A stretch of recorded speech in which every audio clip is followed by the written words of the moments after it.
SuperTalk Mississippi media production.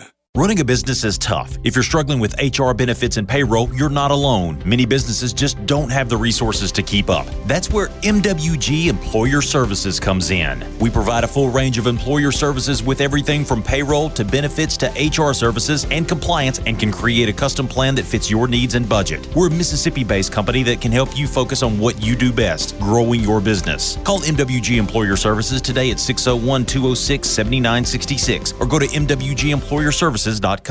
You're listening to Sports Talk Mississippi On Demand, presented by Pearl River Resort. Escape to Choctaw, Mississippi and enjoy world-class gaming, the Dancing Rabbit Golf Club, and Geyser Falls Water Park. Escape to Pearl River Resort. Sports Talk Mississippi is on the air. Sports Talk Mississippi is powered by C-Spire. Power your home or business with C-Spire Fiber. To learn more, visit supertalk.fm/C-Spire. C-Spire Fiber powers SuperTalk Mississippi.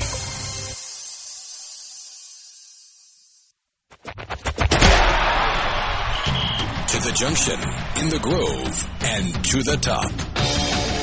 This is Sports Talk Mississippi. On your radio and in the game. Right here on Super Talk Mississippi.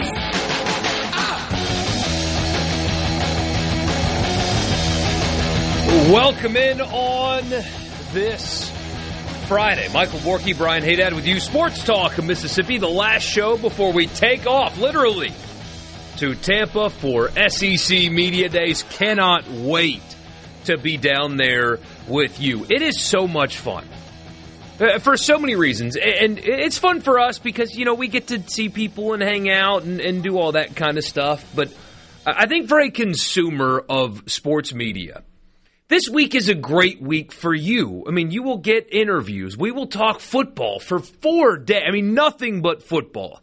For 4 straight days, you're going to hear from people that cover it. You're going to hear from the commissioner. You're going to hear from the director of the college football playoff. I actually just sent an email about hearing from the head of officials at the SEC as well. You're going to hear from players. You're going to hear from coaches.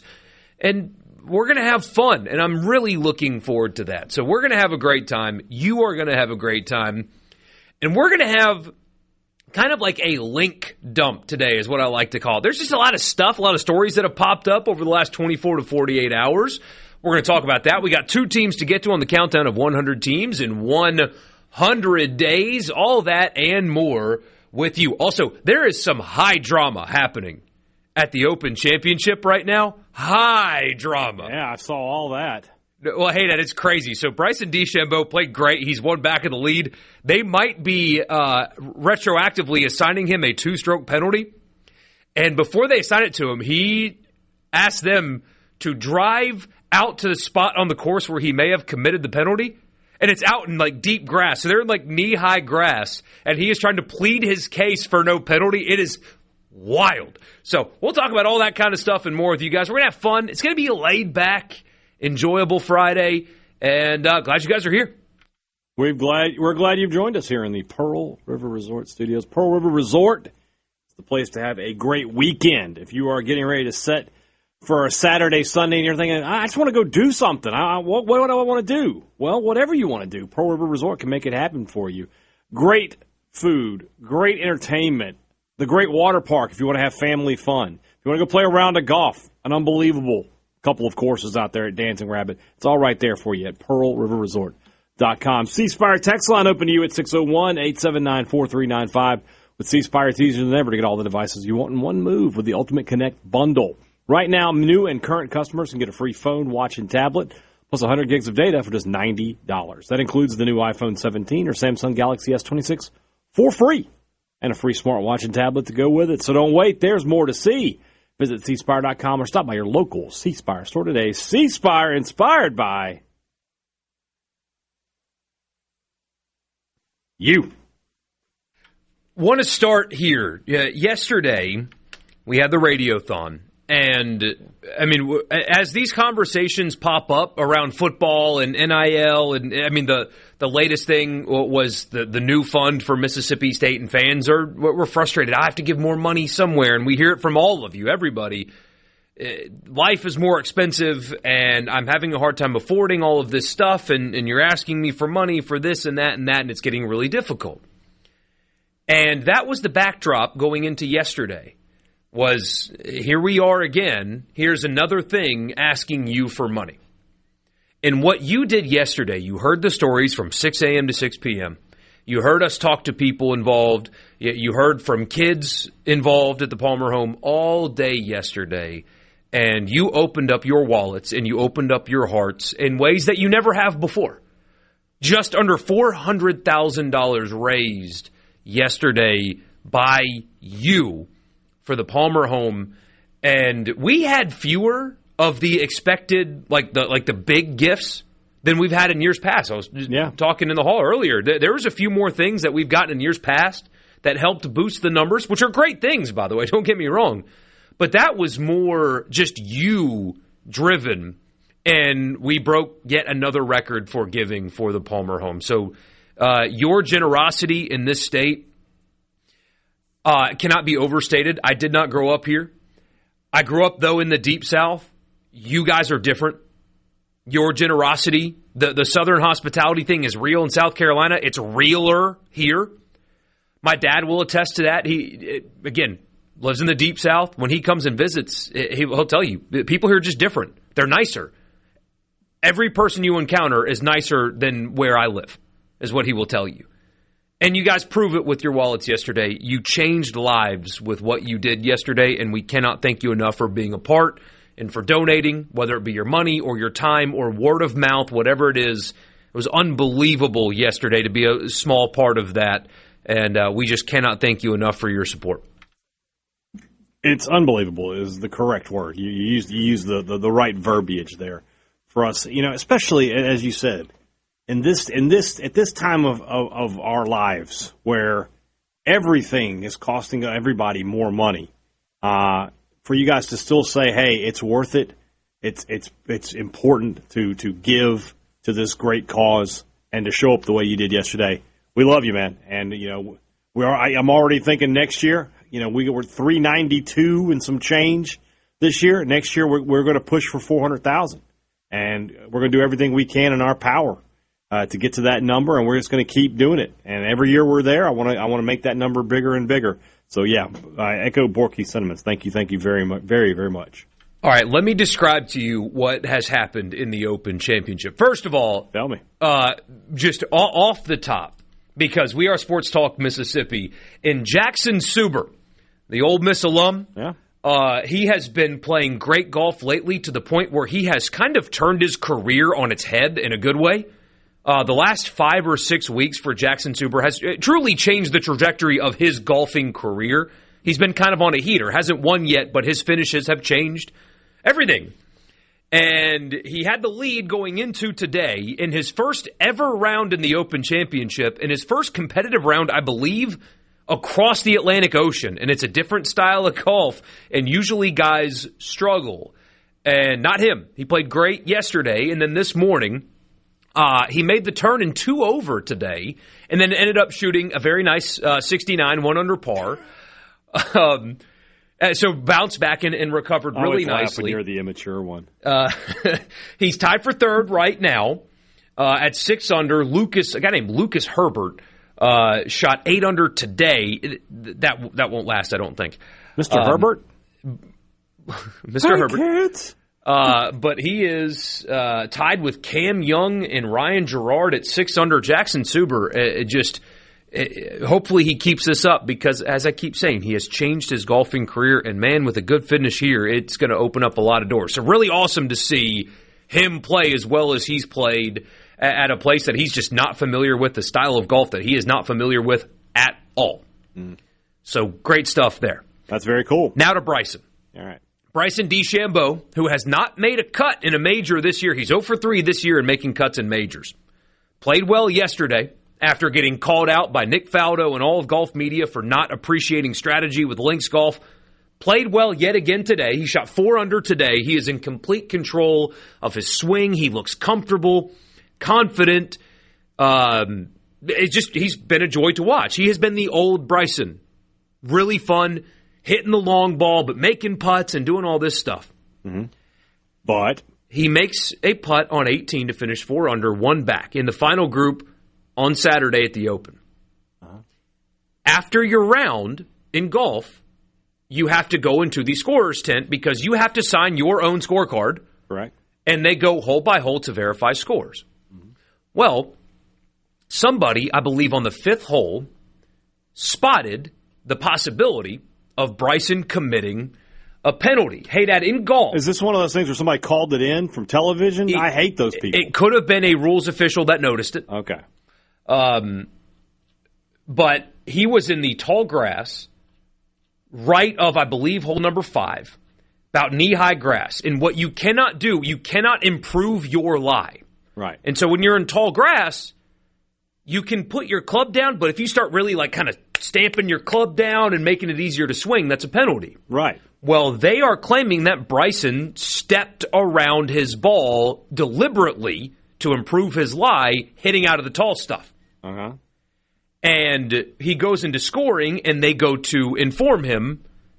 I believe it's a 2-shot penalty for that. There has not been official word yet of exactly what it's going to be. But Bryson comes out of scoring furious. They get on golf carts and drive out to the 5th hole so he can show them what he did and plead his case. And his arms are up. He's yelling and screaming. By the end of this, he can be seen saying to them, "I'm not playing tomorrow." Crooks is a word that he used. And he said, "I'm not playing tomorrow," and got back in the cart and left. We have not seen official word yet about if they have assessed a penalty or not, but he was demonstrative. He was mad, and you can see him say, "I'm not playing tomorrow," and he called them crooks as he walked by a couple media members. We'll get back to this in a little bit. This is wild. Sports Talk Mississippi. We'll be back from the Pearl River Resort studio.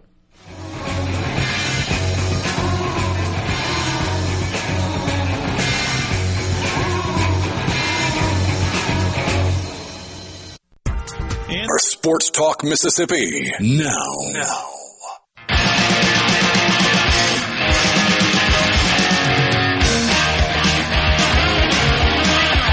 Welcome back, Borky Haydad, Sports Talk Mississippi. Somebody asking, was this today? Yes. This was happening as we were starting the show. I just saw that they just got back from the demonstration. Yeah, apparently like 5 minutes ago. So, a lot of golf media making the jokes that if Trump got involved with Balogun, that he might invade the island to get Bryson out of the penalty. Don't make me come over there. I'll do it. That's funny. Marty, I agree with you. From looking at the video, man, it really looks marginal. I don't know if what... This just doesn't strike me as him being deliberate. This doesn't strike me as him trying to cheat. He has never been known for that anyway. I mean, like if this was Patrick Reed that we're talking about because of past, you'd not give the benefit of the doubt. I would give Bryson the benefit of the doubt here. He's got a camera in his face while he's doing this also. So I don't think that this is worth a penalty. If I were him, I'd be mad too. Because he should be in the final group of the Open. 1 back, playing great, all kinds of momentum. Nothing that I'm watching here is deliberate, intentional, and really dramatically improving his lie in a way that should be penalized. So I get why he's furious. And if they assess that penalty, then they better heavily scrutinize every player that hits it in this crap over the weekend, because if this is a penalty, then, man, a lot of guys are committing penalties anytime you got tall grass on a golf course. So I don't love this. And I say that as I'm not a Bryson guy. I don't hate him, but he's not my guy. This is BS to me. So I agree with you, Marty. I don't like this at all. I mean, you have to walk to your ball. You have to assess your lie. He's not doing anything out of bounds here at all. So, wild scene, though. I mean, in what other sport, hey, Dad, can you retroactively change the score after the game's over? Not a lot. They're taking points off the board here is what they're doing. I'm trying to think if there's anything I can compare it to. There's not a lot. I mean, you mentioned the Balogun thing, but that's not taking points off the board. It's just changing decisions retroactively. This is totally different. So, yeah. So, I'll just ask the question. Do you think he plays some more? Absolutely. Okay. Because he's playing well enough to win, and he can go win this thing, and he can use it as motivation and all that stuff. Yeah, no, he will not. He will not pull out of it. I do love, there's a picture.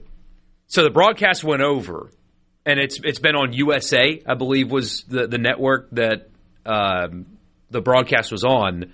And the USA network has a lot of Law and Order and stuff like that. Mm-hmm. When people paused the TV, you know how when you pause a live show, it pops up like what show it's supposed to be? Yeah. So it's Bryson mad, like scowling, and it says Law and Order Special Victims Unit on it. These are their stories. Dun dun. Oh man! What do we got here? Man tamped down his grass. Wasn't supposed to do that. Yeah, Kyle Porter is exactly right. If this is a penalty, then Wyndham Clark shot 35 over at Shinnecock. Exactly, and I don't think Wyndham acted inappropriately either. It's just that's wild. Man, I don't like this. I don't like this at all, but, I mean, drama at the 154th Open Championship at Royal Birkdale, hey, Dad. You're a wrestling guy. This is kind of wrestling. Well, I mean, when you tee it up at Royal Birkdale, throw the rule books out the window, all right? Anything could happen, and usually does at Royal Birkdale. He is still in the scoring. They call it a scoring 10. I guess it's a temporary building these days, but he's still in there. Yeah.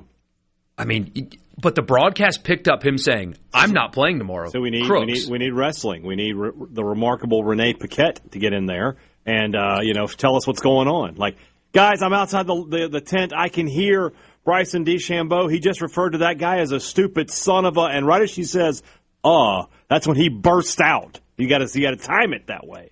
Like, Bryson, can I get a word in? Yeah. The word is beep. I mean, I just scripted you a great promo right there. Somebody says this. Derek says he should go Roy McAvoy. So not the golfer, but the movie golfer from Tin Cup. Well, his also Rory's last name isn't McAvoy. I know, but McElroy. And just he should have, when he was doing the demonstration and he knew he was losing the argument, just start breaking his clubs right there. Just snapping them in half, just like Tin Cup. My 7-iron. I never miss with the 7-iron. I mean, he didn't. But he looked like he was ready, like in his head, to start swinging on these guys. That's how mad he looked. He didn't, but... Whew. Yeah, say something. I can't get over this. Yeah. I agree. I really don't think that this should be a penalty. I really don't. You know who we need right now? That ref from the Ecuador game. He's like, after review, Bryson DeChambeau tapped down the grass. Decision is 2-stroke penalty. That would be so sick if they announced it that way. What a crossover. Comes out of the score tent, everybody there is watching. Out, it's like, hey, he's got Bryson's scorecard, he just holds it up. Rips it. You see the red on the scorecard? That's what I'm saying. We need more drama in sports. We need that guy to do everything. He needs to be at NFL games this year. After review, decision is targeting. Yeah, we need that guy. He can make money. If we do get to sit down with the director of officials at the SEC, hey, we really do need. Hey, you should change the way you guys announce penalties in the stadiums. I want a little more juice. All right, this is an entertainment product. I've been saying that for years. All right, we're here to be entertained. All right, you just out there after review. I don't want that. All right, they're paying those guys. Tell them to put a little juice in it. I want a little panache. Something like that. Oh, man. Well, that blows my mind. Well, there you go. Good on Jackson Suber being up there. Cam Young, obviously, in the mix. Sam Burns shot 62 today. Hold out from the greenside bunker on 18 to shoot the 7th 62 in major championship history. 62 or better, I should say. Scotty Lurking, he didn't make any putts today. Gosh, his putter's been awful, but he's just a few back. He's at 4 under. Tommy Fleetwood, John Rahm playing well. He's at 4 under. So shaping up to be a fun tournament, a really nice weekend. But I know on Sunday you're not going to be watching the Open because as we're traveling, we're going to be on a plane, yeah. But there's something else happening on Sunday, a pretty big sporting event. I will be watching. I will be paying for Wi-Fi, which I will expense, and I'll be watching the World Cup as much as I can. When does the game kick off? Oh, I don't know that answer. Let's see. It's probably like 2, right? World Cup final. I believe it was 2 o'clock. Kicks off at 2. I believe that's where we land for our quick layover there. So we might be able to see a little bit of the first half. Oh, nice. I think that's right. And then we'll just figure it out. Well, then we can pay for the Wi-Fi so you can do whatever you want, and I can watch the Open. That's my plan. Yeah. That'll work out nicely. It's all about how making it work, Yeah. We got to be able to talk about these things. It's our job. I remember I had to travel to a funeral actually on a Super Bowl Sunday. Oh, and the airports it felt eerie because the airports were kind of empty. Yeah, but the only people in the airports were all concentrated around the various TVs within the airport. Of course, yeah. And I mean, it's jarring how popular the Super Bowl is when you're doing something like that and you see every single person in this very public space all locked into the one thing. Yeah. It was almost kind of a cool experience. As somebody who worked for years every Super Bowl Sunday, I get it. Trust me on that. You've been there. I've been there. I've struggled through those things. So yeah, it is. Yeah, and if you're ordering food like that though on Super Bowl Sunday, you're a bad planner. Well, you got to plan ahead. But a lot of that was people who had planned ahead and they just ordered and you got to get it done. But yes, basically, if the game kicked off at 5, it would start about 4:15, and then it would go to halftime, and then at halftime it would stop. It would stop. I got home for the Saints. I got home right after ambush. Right after. Nice. So that rules. Yeah. But yeah, that is the way of the world in the pizza business. You get about halftime, it's everybody's done. They've ordered at that point. So there are possibly millions of dollars on the line because of this question. Did you or did you not step on too much grass? Yeah. I mean, I get it. Sports, man. Sports. Speaking of, we will talk a little. It's going to be kind of a cheesy top 5, but we'll do our top 5 related to media days when we come back.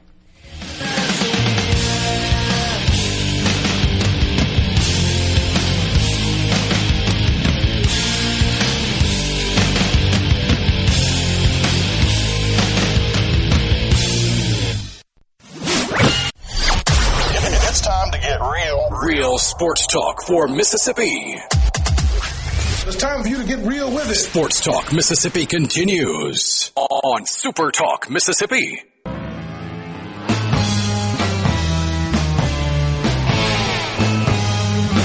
Borky and Haydad with you. So, Haydad, he has emerged from the scorer's tent. Yes. Did not comment to Steve Sands there, the on-course reporter that was waiting outside. He declined comment, said, I'm going to go hit some balls, and as he was walking, was asking fans if you guys are having a good time, you having a good night, but did not address it. However, the score is now reflected that the 2-stroke penalty has been assessed, and he is now, instead of 7 under, he is now 5 under. The RNA, which is the governing body of golf everywhere, basically except for the United States, did not change their mind after he took them out to the course and gave them an explanation. So that's a tough break, but now that means Ole Miss alum Jackson Suber will be in the final group tomorrow at the Open Championship. So cool opportunity for him, and crazy end to a dramatic second round. But let's do a top 5. I know this is a bit of a cheesy one, I get it, but I personally am really excited about SEC Media Days from all three perspectives, from the league's perspective, from Ole Miss, Pete Golding being there, and from Jeff Lebby with a lot of pressure of the hot seat. So there's a lot that we're going to hear this coming week. And so our top 5 things that we are most looking forward to hearing, I know we're probably going to get a lot of coach speak, but it's more, from my perspective, the top 5 questions that I'm most looking forward to hearing what the answer is, maybe, is the way that I framed mine. Yeah. But the top 5 things you're most looking forward to hearing next week in Tampa. Your number 5. Brian, I apologize for not getting on your podcast or this radio show over the last 7 months when you've been asking for me. We'll sit down right now, and you can ask me whatever you want for however long you want. That quote is from Jeff Lebby. That's the first thing. That's number 5. You want him to apologize to you? Apologize. I don't even care about the apologies. I just want to be like, hey, I know you've been trying to get me on. We hadn't had a chance, but now we do. Whatever you want to ask, let's go. You asked me what I wanted to hear. You think you're hot stuff over there? I don't think I'm hot stuff. I think I just, I want to sit down and talk to the head coach. Nobody reaches more Mississippi State fans than you or this program here. Yeah, there you go. My number 5 is Jeff Lebby related. I have no doubt that defensively they have upgraded at the person running it. I do think the talent floor defensively has risen. But until game management improves, none of that is going to matter. They're going to be in close games next year, this year, just like they were last year. They're going to be in close games. I'm excited to hear, if he provides an answer anyway, but I'm excited to hear you ask him about game management, because I know you will. And so I'm really looking forward to hearing Jeff Lebby address that. He is, still early in his head coaching career, but you're going to be in close games again. Yeah. You're going to be in a fourth quarter battle multiple times this season. What's going to be different this time as opposed to last time? So I'm really looking forward to hearing him answer that. All right. My number 4, I thought about making a joke here and being like, whatever Zach Arnett said at his one speech, I want to hear Pete Golding say that. Whatever Arnett said, if Golding would just repeat it so I can have an idea of where we're going with this. But we'll do something different here. I'm interested to hear what other people think of Camario Taylor. Interested to talk to some of the national guys and say, you've only seen this much. And honestly, I'm going to make a comparison. And it's going to be like, this time a year ago, a lot of people were on board with Austin Simmons because of one drive. We've seen a lot more than one drive out of Camario Taylor. What do you think of him? And I want to hear what their thoughts are. I want to hear why they think he can be successful. I want to hear some comps. Somebody going to really put themselves out there and say he looks a little bit like what does she say that his name rhymes with Fam Booten? Is that comparison going to be made? I don't know. So, yeah, I want to hear the national guys who do this for a living. What do they think of Mississippi State's quarterback? Yeah, and we'll get to, of course, visit with some former SEC quarterbacks that will be certainly good voices to answer that. My number 4, when we get our sit-down with Greg Sankey, I'm going to ask him. I've already got some of my questions written down. It's not an R, by the way. It's your sit-down. I'll be out. I'll go do the podcast while that's happening. I will ask him about the vote to go to 9 conference games, and is there any hindsight regret on making that decision? We have heard from multiple stakeholders in the SEC about the vote and not maybe being misled would be the way to categorize the way Glenn Boyce and John Summerall discussed the vote to go to 9 conference games. Is there regret on making that decision before the expanded playoff? I would love to know that answer. I know what the answer is going to be. Right. Well, no, we're the toughest league in America. No, he won't answer yes. Yeah, I was going to say, you don't know how he'll phrase his answer. He will not answer the question, but he'll make you think he did. Yeah.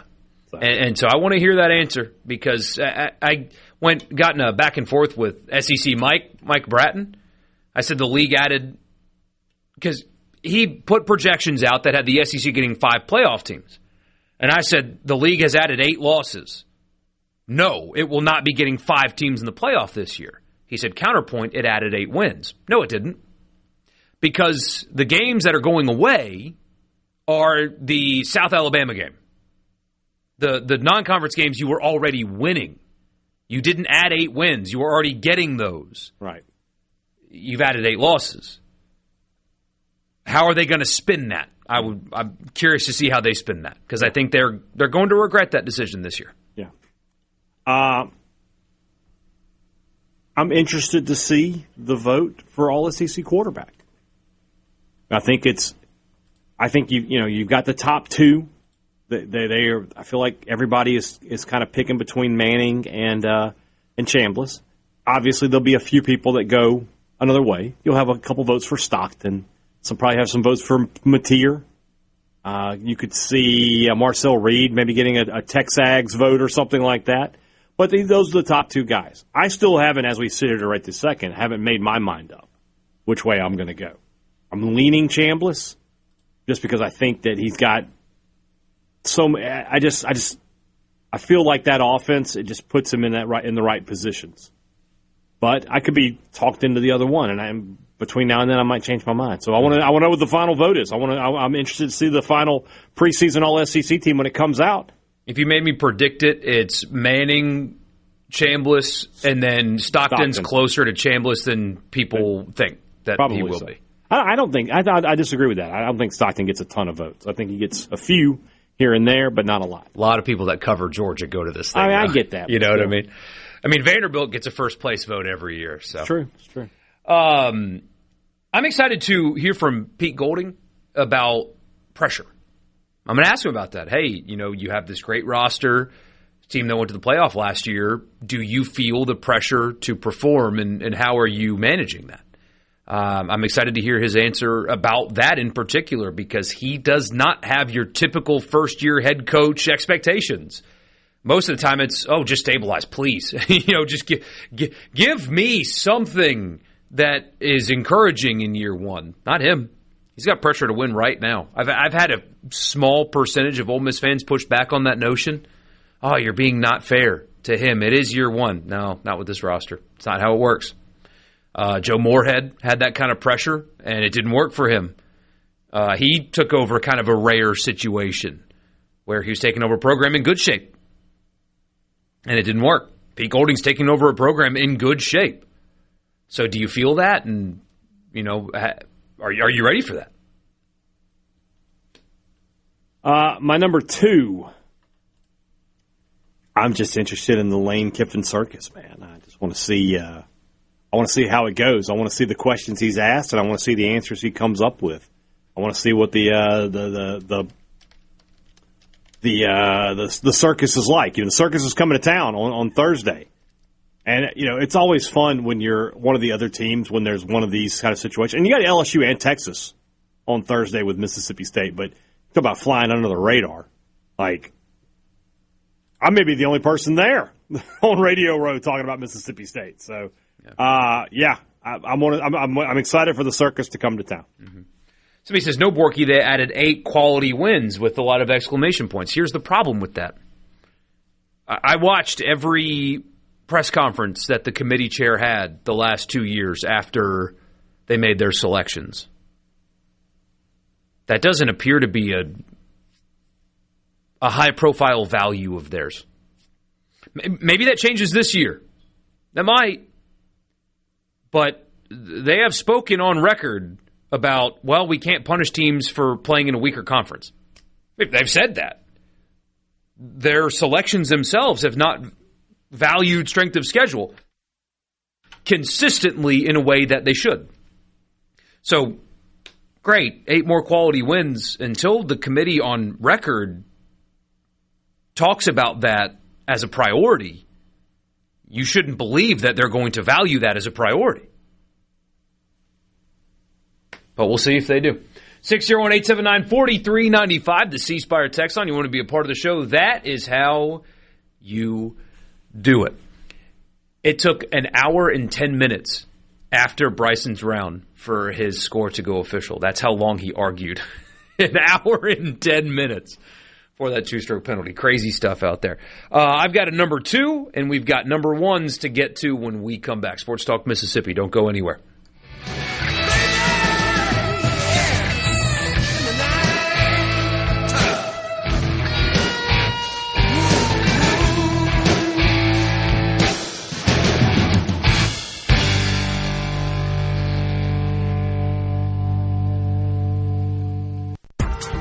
Your number one for Sports Talk. Anyone? Anyone? Come on, don't be shy. Sports Talk, Mississippi. Bingo, man, bingo. Super Talk, Mississippi.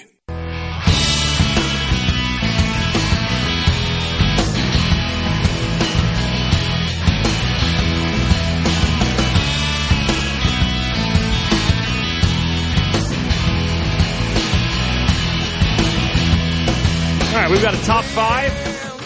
Top five things we want to hear at Media Days, be it funny or not. My number one's going to be funny.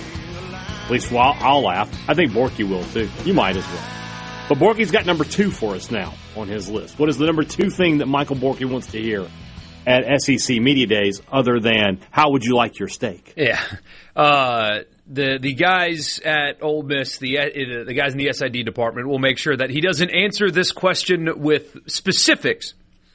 But I want to hear from Trinidad about what's difference between the old offense and the new. Well, it's just different.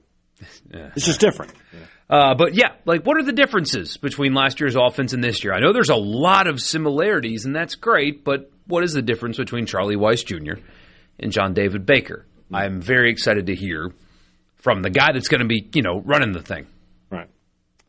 My number one thing I'm looking forward to hearing the most. Hey, I'll catch you guys later. I got to go to a private room to interview Kiffin. That's where I plan to hear from our friend Matt Moscona, who for every year they even give them to him. For every year that I've been at Media Days, you can look down at Matt Moscona's booth for ESPN 104.5. And I guess I'm trying to think the time I've been here. You would have seen Ed Orgeron sitting at the table. Well, didn't he? So it got weird with Kelly last year, didn't it? But he was there. He went and sat with him. He did? Okay. I'm pretty sure. They've always gone and sat down. Just like the way Jeff Lebby is going to sit with us. Just like the way Pete Golding is apparently going to sit with us.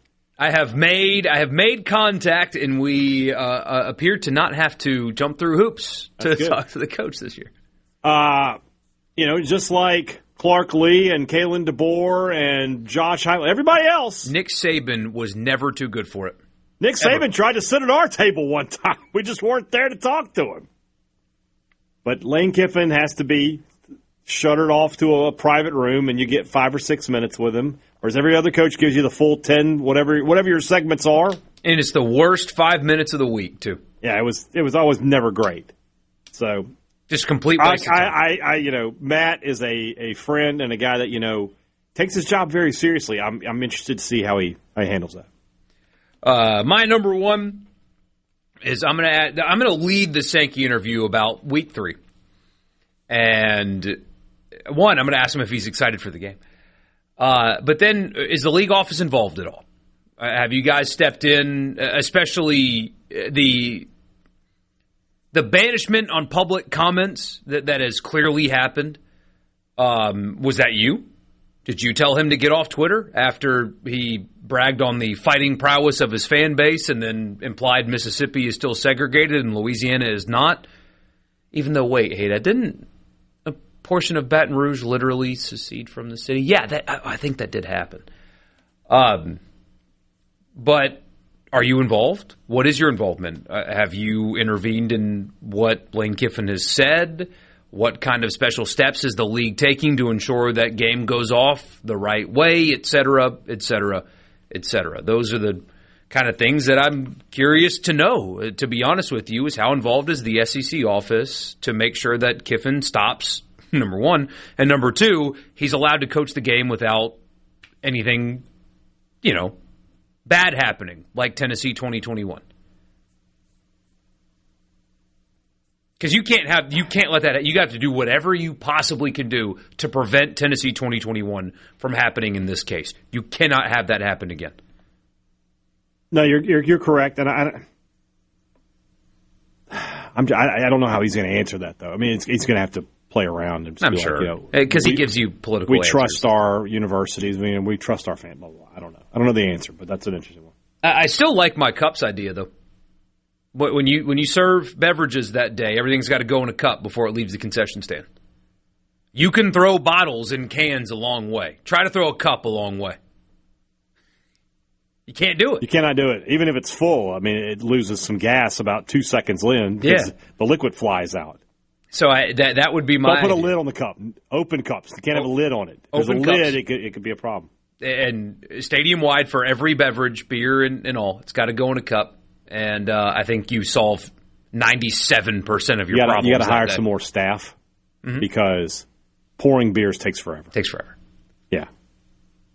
But I don't think they're I mean, they can use the $1 million that they're going to get from Princewell and Devin Harper to pay the extra staff for the game. I wonder what the alcohol bill for that game is going to be. Like, how much of it's going to be sold that game? High. Man. I don't know what the school record is, but, close. 601-879-4395, the C Spire text line. When guests appear on the show, and they will do so all week next week, dozens upon dozens of them probably, they will do so in the Farm Bureau guest line. Check out favorites.com and go with the home team, Mississippi Farm Bureau. How about we knock out a team on the countdown of 100 teams in 100 days after the news? Got to play catch-up. We've got 2 today, so we will do that when we come back.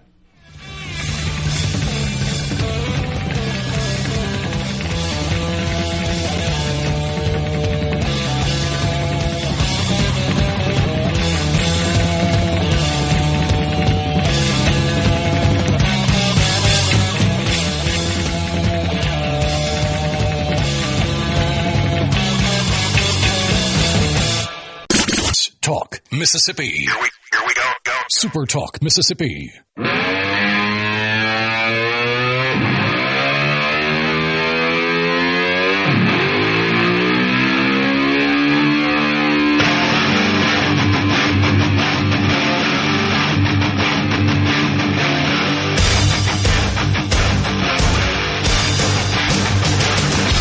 The weekend is here, in all likelihood. That means you've got work to do. It's been rain last weekend. I bet that yard. We got some rain this week, too, that's and what I'm saying. mine's looking long. And Time to get out there. And if you're scared, say you're scared. And our friends at Ag Up will have your back. All right? When you're fighting against your yard, you need backup. And that's what Ag Up. Ag Up is your backup. I'll make that work. I'll figure it out. Don't worry. I feel like you nailed it. I'm getting there. Right now at Ag Up, it doesn't matter what kind of John Deere mower you're looking to buy, they've got a great deal available for you. But if you've got the big job, the huge tract of land, a John Deere compact tractor, 0% financing right now on all 1 through 4 series models. Doesn't matter how long you've been doing this, Ag Up has the right machine for you, for your property, and most importantly, for your budget. Give them a look. agup.com is the website, or you can visit one of their 15 locations. They're going to be local to you. They're not too far away. Ag Up Equipment and John Deere, built for what's next. Restrictions apply. See dealer for details. Let's jump right in. It's 100 teams in 100 days. This day is bananas. B-A-N-A-N-A-S. This day is bananas. 100 teams in 100 days. Touchdown. Okay, ready? 3, 2, 1. Go! It's the final countdown. Team number 43 on the countdown of 100 teams in 100 days. We go to the Atlantic Coast Conference in a team that is actually positioned on the Atlantic Coast. Imagine that. Georgia Tech. The Ramblin' Wreck from Georgia Tech. Like all the jolly good fellows, I drink my whiskey clear, is what their fight song says. I didn't know what that meant. And it can mean one of two things. You either drink it neat, it's another way to describe whiskey neat, so with no ice, no nothing. Or straight out of the still. So no aging at all. You drink it straight out of the still. I would lean to think that it's the first one, not the second one. But those are the two explanations. Historic Bobby Dodd Stadium at Hyundai Field is where they play. We got to add sponsors to everything now. Texas Tech did today. I saw that, and I'm surprised it wasn't Cody Campbell. More on him later. Yeah. 55,000 on the nose at historic Bobby Dodd Stadium. It is a weird-looking venue. I've been to a game there. It's the vantage point. You got some weird thing coming up behind one of the end zones. But if you're sitting up high, you get a really nice view of the skyline because it's right situated in the middle of Atlanta. Beautiful campus, but it is a city school for sure. Weird place to go watch a game. Brent Key, the head coach, and he obviously went there, played offensive line there, and is doing a pretty darn good job after taking over as the interim in 2022. He's gone 7-6, 7-6, and then last year's 9-4. Here's what it looked like. Ended poorly, started really strong. They beat Colorado. They beat Gardner-Webb. Name that mascot. They're the Bulldogs. They are the Bulldogs. Technically, they're running Bulldogs, but we will take Bulldogs. I'm glad you'll accept that. Then they beat Clemson, and then they beat Temple, and then they won at Wake Forest in overtime. Then they beat Virginia Tech. Then they beat Duke. Then they beat Syracuse. Off to an incredible start to the season. People talking playoff for Georgia Tech. People talking, ACC championship for Georgia Tech. And then they went to NC State and lost. But they beat Boston College, so all that was still on the table. And then they lost to Pitt to close the season out. Weird deal there. Yeah. And then they lost that, speaking of weird, their rivalry game against Georgia was played in Mercedes-Benz Stadium instead of on their campus, and they lost that game as well, 16-9 the final score. It was a slog, if you guys remember watching that one. And then they turned around and lost in the Pop-Tarts Bowl. Do you remember who they played in the Pop-Tarts Bowl, hey, Dad? I know that it wasn't Notre Dame. It was not Notre Dame. Oh, goodness. It was a team that... It was a good game. It was a good game. I remember watching the game. Who did they play? BYU. That's right. In a 4-point game. BYU last had season. the sprinkles in their helmet stripe. I remember that. Yes. It was really good. Yeah. This year, so Haynes King, their stud quarterback, he was tough and physical, and I don't think he'll ever do anything big in the NFL, but he was a fun college quarterback. He's gone. Do you know who's taking his place? It's Mendoza. Alberto Mendoza. The brother of Fernando Mendoza, yes, who actually spent more time at Indiana than his brother did. That is where he went out of high school, actually, was to Indiana. Yeah. He was there in 2024 when Fernando was at Cal, transferred to Indiana. They played together, but Alberto thought he was going to get the starting job. He was not given the starting job. They brought in Josh Hoover, right, is his name? Correct. And so Alberto transferred to Georgia Tech. And, it's media days. There's a lot of hype. But if you believe the Georgia Tech players that went to media days, they expect huge things out of the, I believe, redshirt sophomore is what his age is. So he was a redshirt freshman last year. Yes, 1 + 1 = 2. He's a redshirt sophomore this year. And they have a fascinating schedule. Colorado will be in Atlanta on Thursday, September 3rd. So the opening Thursday of college football season, you have a 7 o'clock ESPN, Georgia Tech, Colorado, Coach Prime back in Atlanta game. Yeah. Sign me up. Not bad. And then week 2 in the same stadium, Tennessee comes to town. So they open with Colorado and Tennessee. They have 4 chances at non-conference games. 3 of them are Colorado, Tennessee, and Georgia. I respect the heck out of scheduling like that. In week 3, they play Mercer. Name that mascot. Mercer, the Bears. The Bears of Mercer. Then they go to Stanford for a conference game that will kick off at 10:30 local time for Georgia Tech. Gross. Have an off week, host Duke, go to Virginia Tech, host Boston College, go to Pitt, host Louisville, go to Clemson, host Wake Forest, go to Georgia. Yes, they home road for the rest of the season. A very difficult schedule for the Yellow Jackets of Georgia Tech in year 1 of Alberto Mendoza's tenure as the quarterback. Very good.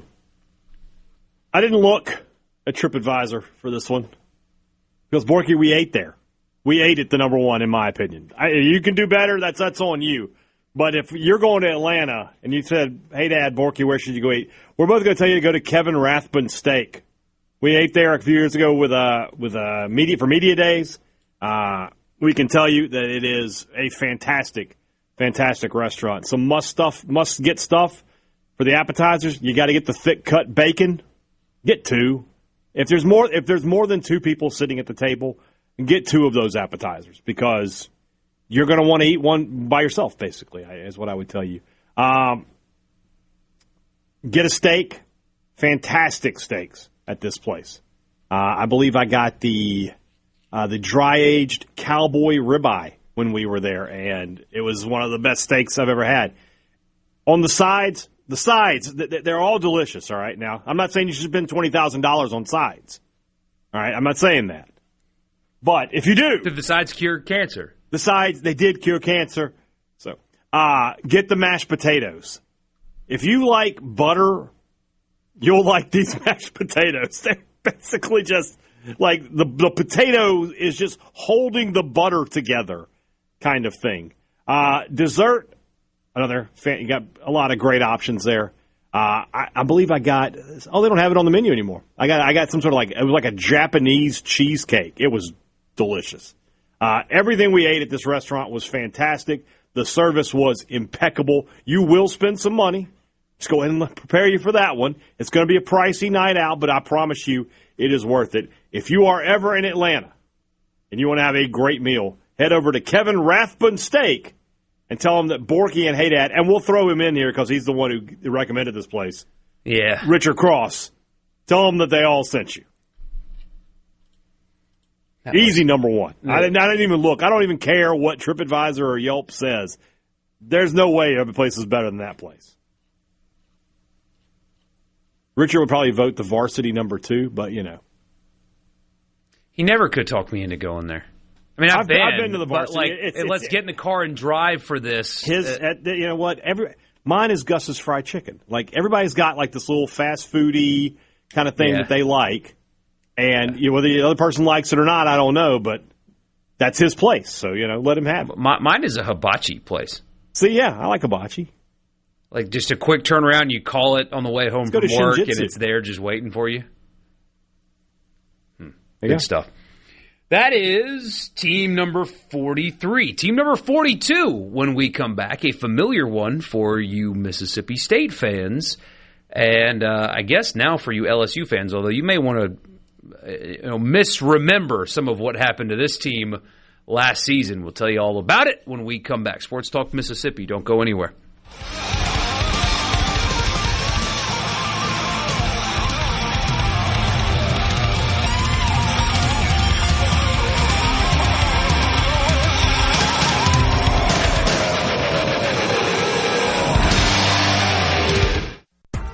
From the Sports Talk Mississippi. Hey, it's go time. Sports Talk Mississippi. Well, say something. Super Talk Mississippi.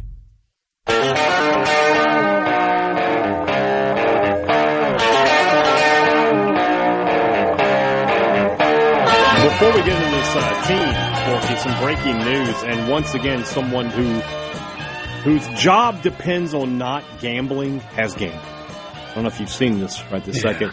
The NFL has suspended Arizona Cardinals personnel executive Ryan Gold indefinitely for violating the league's gambling policy, blah, blah, blah. An NFL investigation determined that Gold provided confidential, non-public inside information regarding 2026 draft selections before the pick were announced. Now, you think about it, you can bet on, is this guy going to go picked here? And this guy was putting that much information out there? That's bad. That's real bad. On top of the fact that he was betting in parlay bets on NFL and college games. 13 years in the league. Now he's done.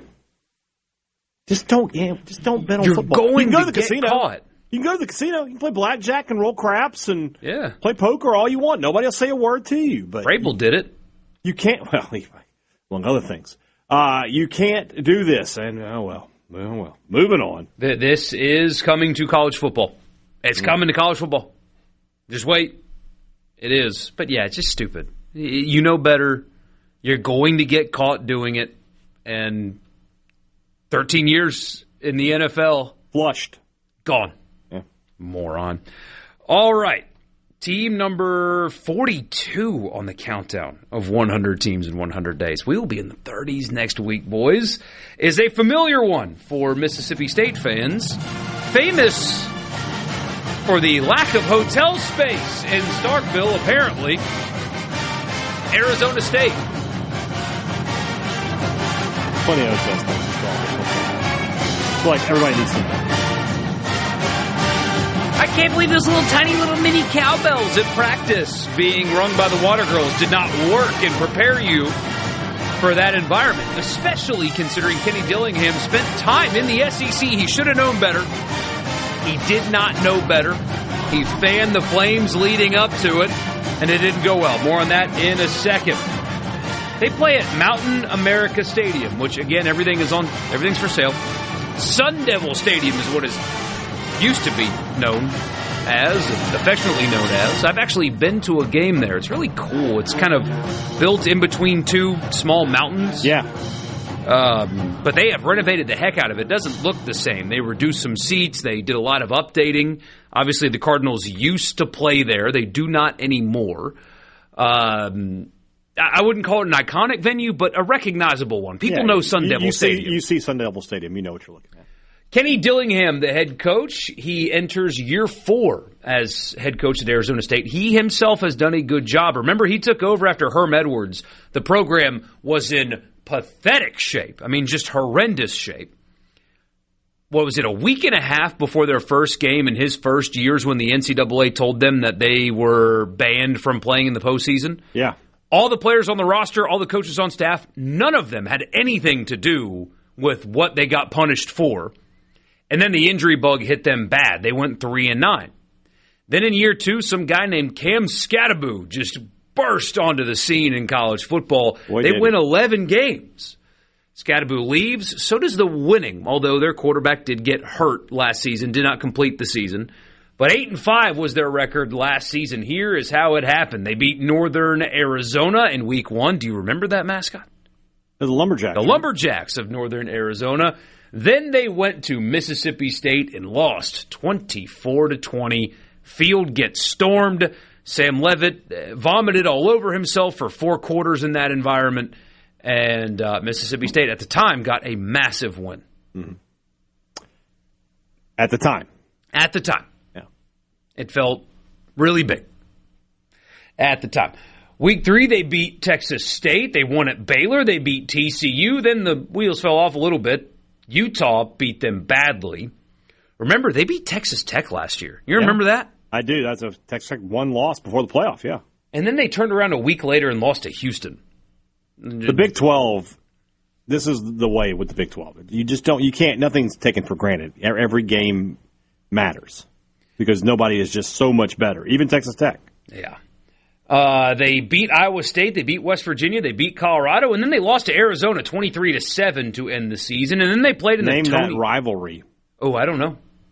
That is the Territorial Cup. The Territorial Cup. Not bad. Yeah, it's going.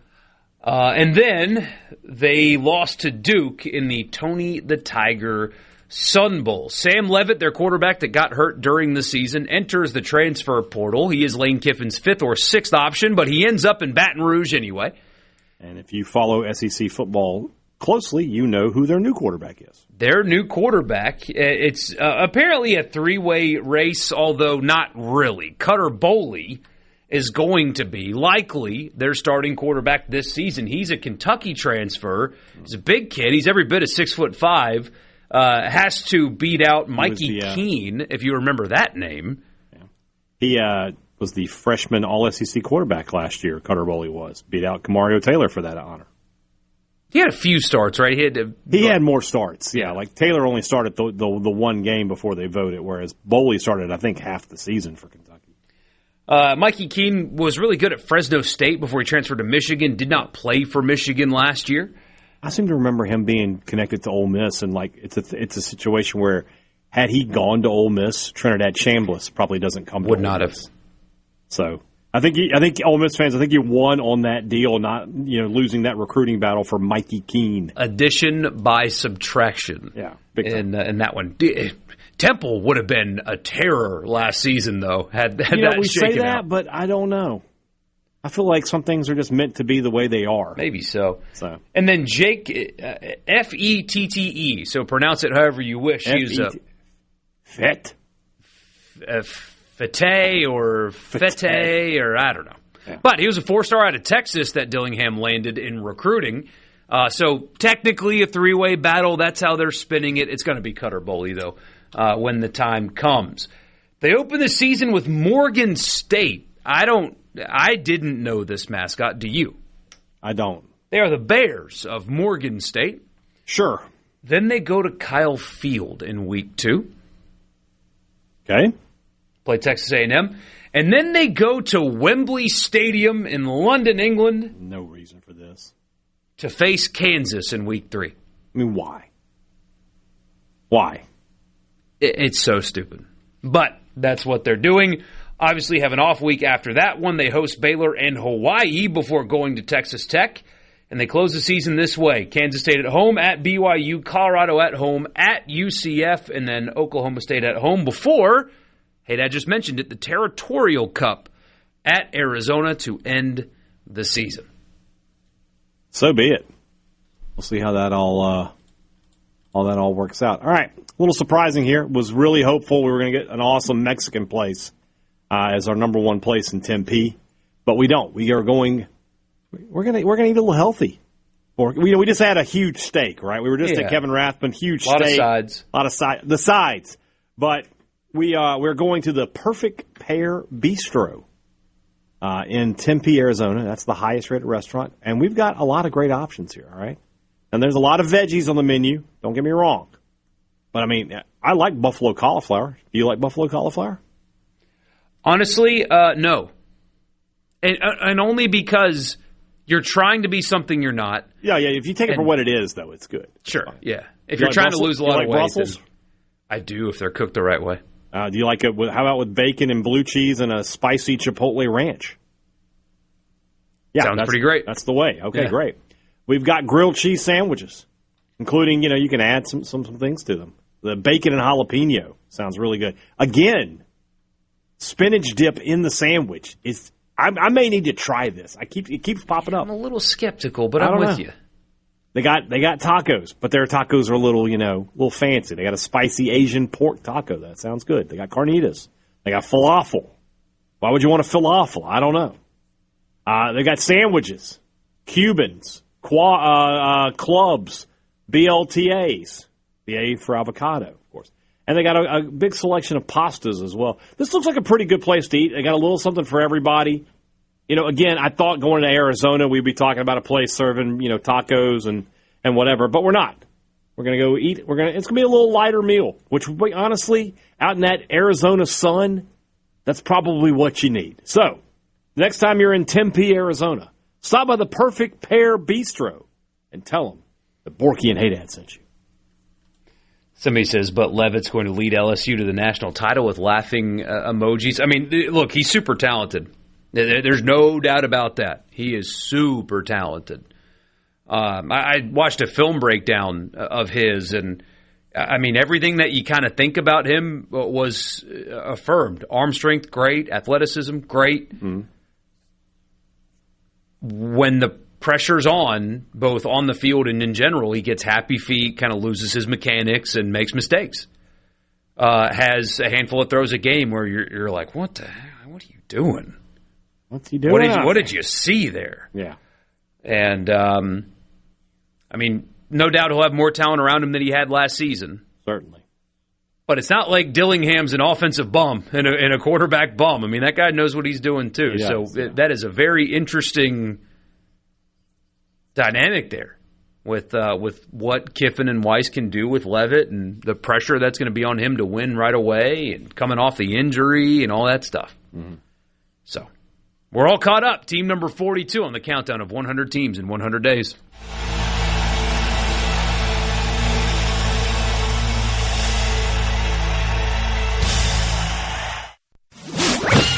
It's time for more Sports Talk Mississippi. Finally. On SuperTalk Mississippi, the SuperTalk app, and at supertalk.fm.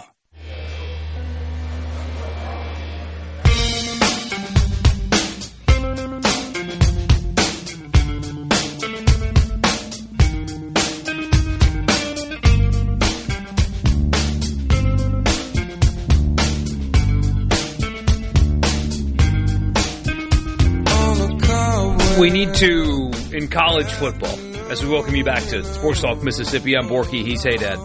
Take a page out of golf broadcasting's book. When something happens, interesting, compelling, crazy, fun, whatever, on the course, they'll send two guys out, depending on the network that employs them anyway. You've got Smiley Kaufman, right now anyway, on the Golf Channel, former player, actually played at LSU, ironically enough.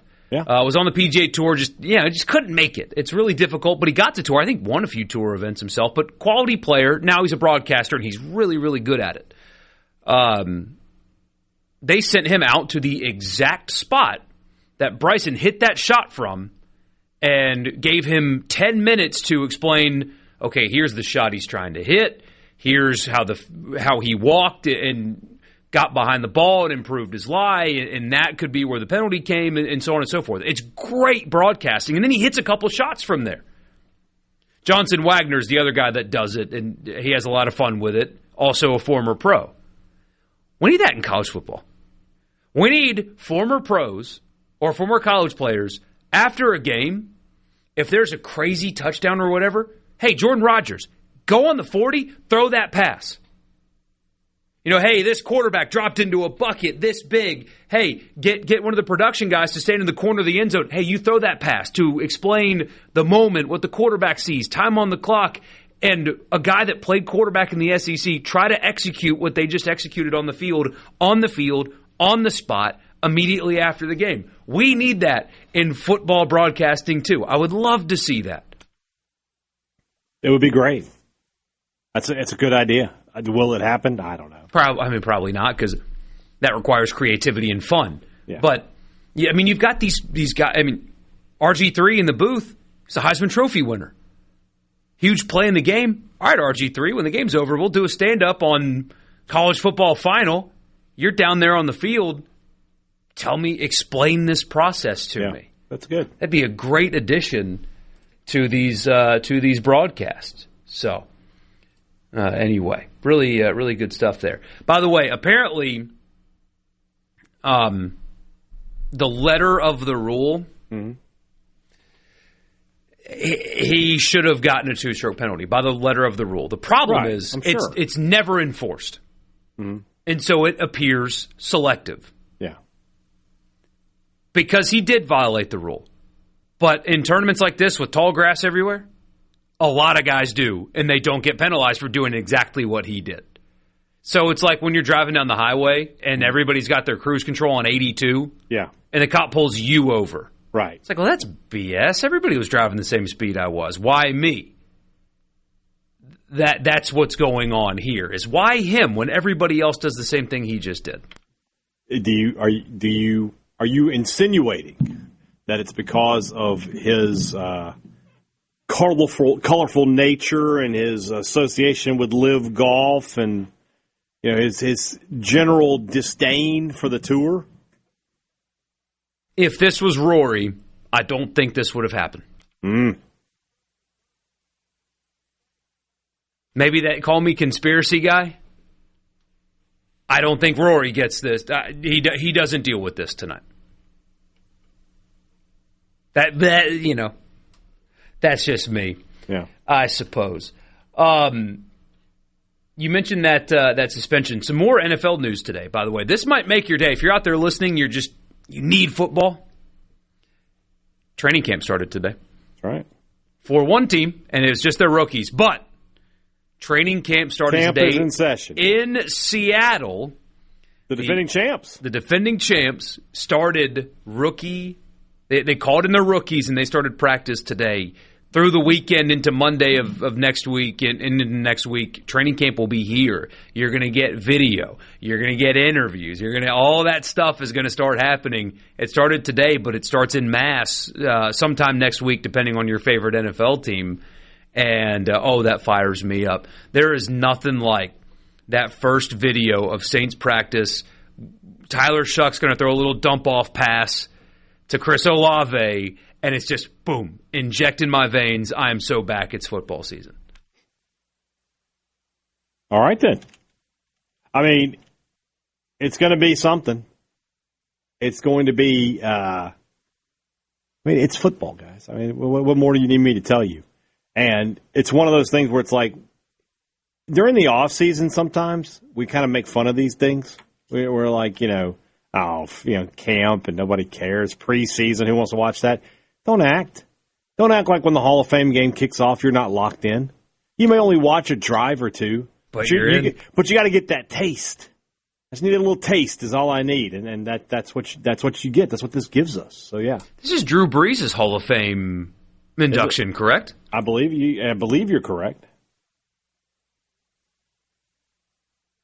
The Hall of Fame class, yes. Oh, this is such a good one. Drew Brees, Larry Fitzgerald, Luke Kuechly, Adam Vinatieri. That's a great class. That's a really good class. I'm lucky enough to have an Adam Vinatieri signed football in my home office, actually. My dad met him at some kind of work function. My dad back in the day worked for Gatorade and Pepsi, so he got to do a lot of – because you can imagine how many athletes they sponsored back in the day. Yeah. And Adam Vinatieri was one, and so I've got an Adam Vinatieri signed football. Great. I have a dilemma, though, on that. Uh-huh. I want you and the audience's advice on this. I was actually talking to somebody about this the other day.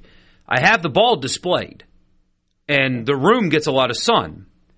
The autograph is fading. You got to be careful with that. Yeah, you need to move it or something. Just turn it around or something. I don't know. But I want to display it. I get it, but... Do I let it fade away? Because I don't want to hide it. I don't want to hide the ball. What's the point of having the ball if I'm going to hide it?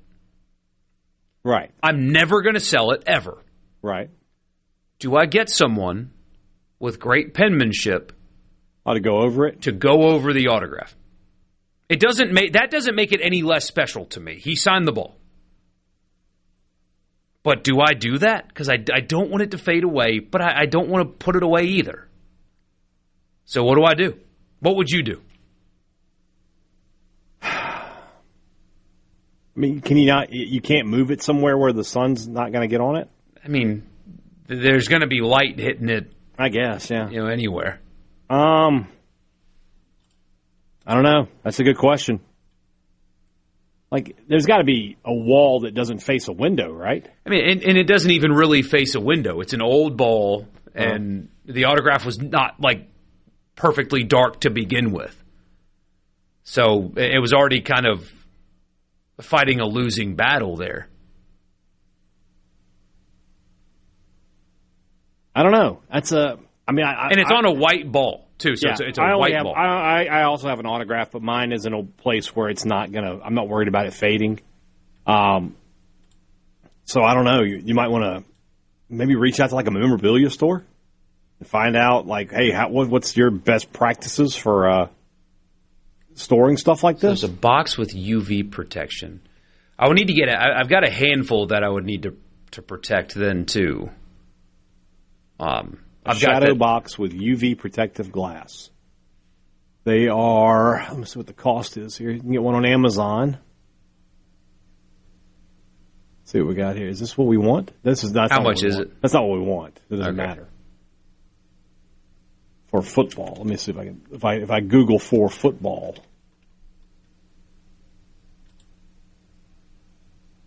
It's not helping.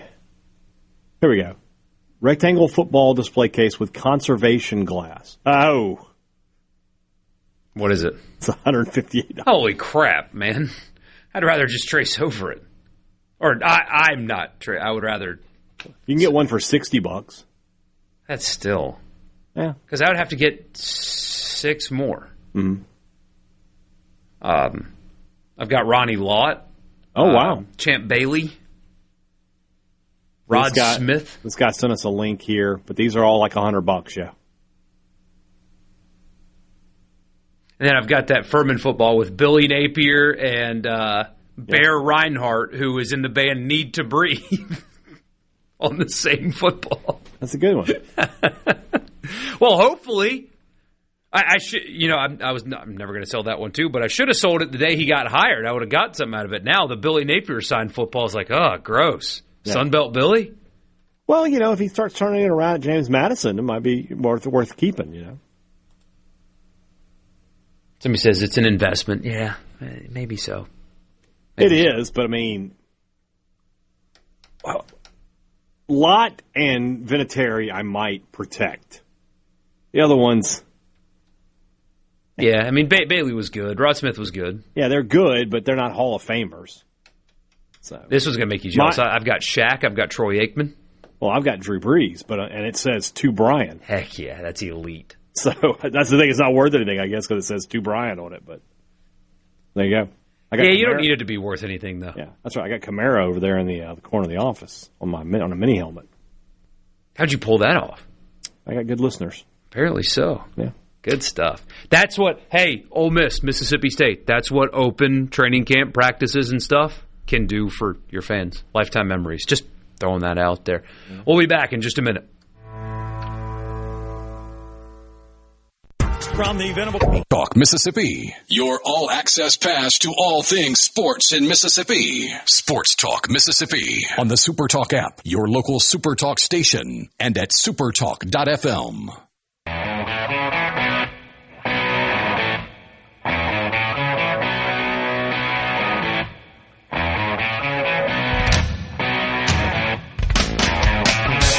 Welcome back, Sports Talk Mississippi. Hey, Dad, I'm going to play some audio for you. I want you to guess who this is. Somebody called the police. Now, in their defense, it is a helpline set up for local civil services, questions that you might have for a government person or whatever. This is in Nantucket. This person was visiting Nantucket, and they called the police. Have you seen this audio yet? It's a man from Nantucket? He's not from Nantucket. He was visiting. Okay. And he called the police's helpline. I haven't heard it, no. And this is the audio. You have to guess who this is that called the police for help. July 5, 2026, 17:36:52. Nantucket Public Safety, this line is recorded. Hi, how are you? I'm visiting your island right now, and I was wondering if you could answer a question. I like to play basketball. Is there any outdoor courts where people play?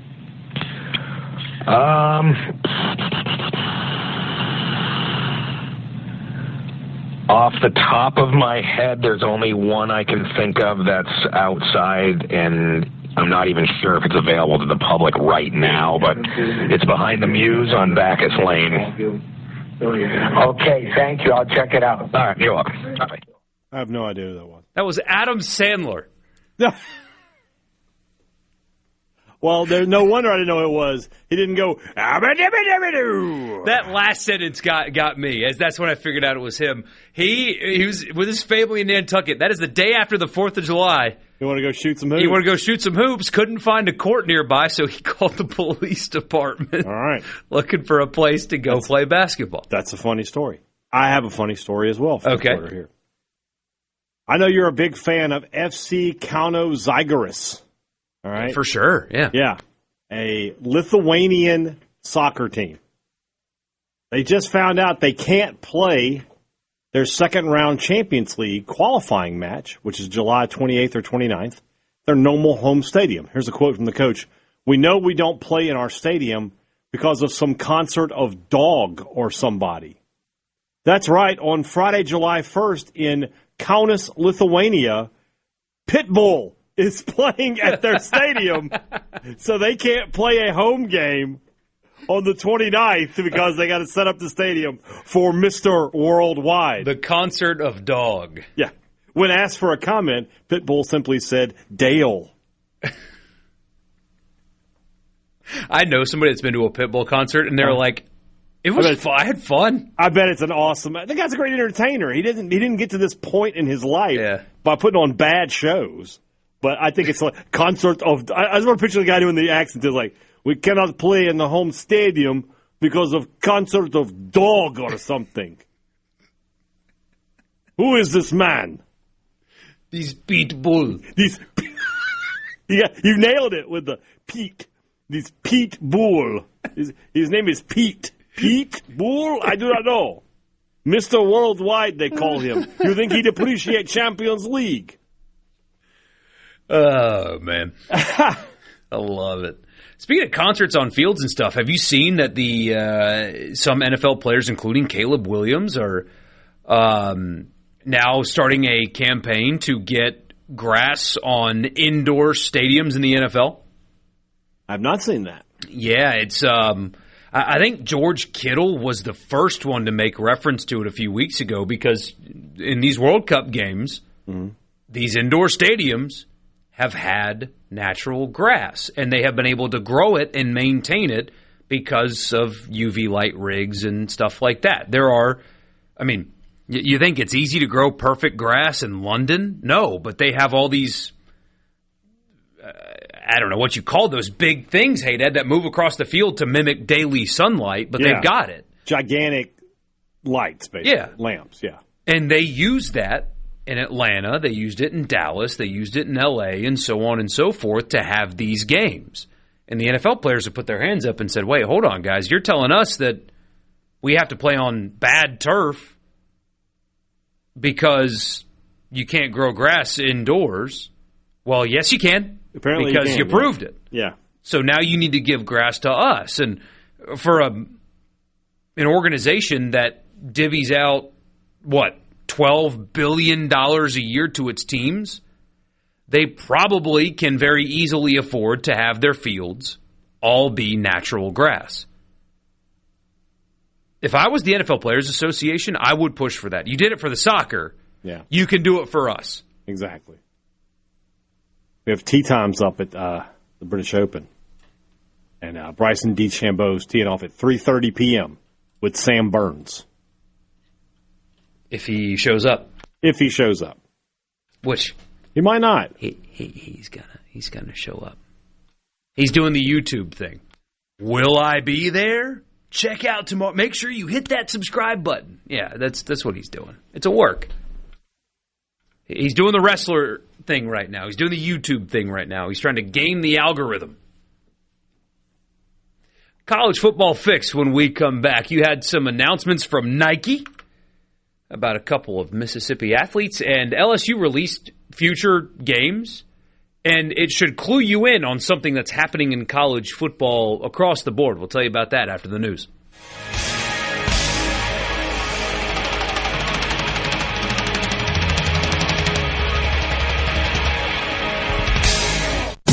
Happening in Mississippi sports. You'll hear about it first, right here.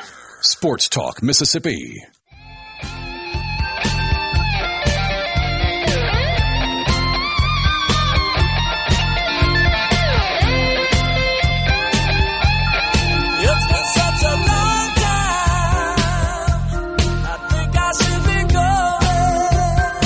Hour number 3, last hour of the week, Sports Talk Mississippi. Borky and Haydad with you. Got just a lot of random college football things to talk about, so we'll do that right now for your college football fix. The college football fix is driven by your Mississippi Ford dealers. Built Ford Tough. That's the best-selling truck in America, the Ford F-150. Because your time is too precious to waste. So don't. If you're looking for a new truck, head to your local Mississippi Ford dealers today. Thank you for your attention to this matter.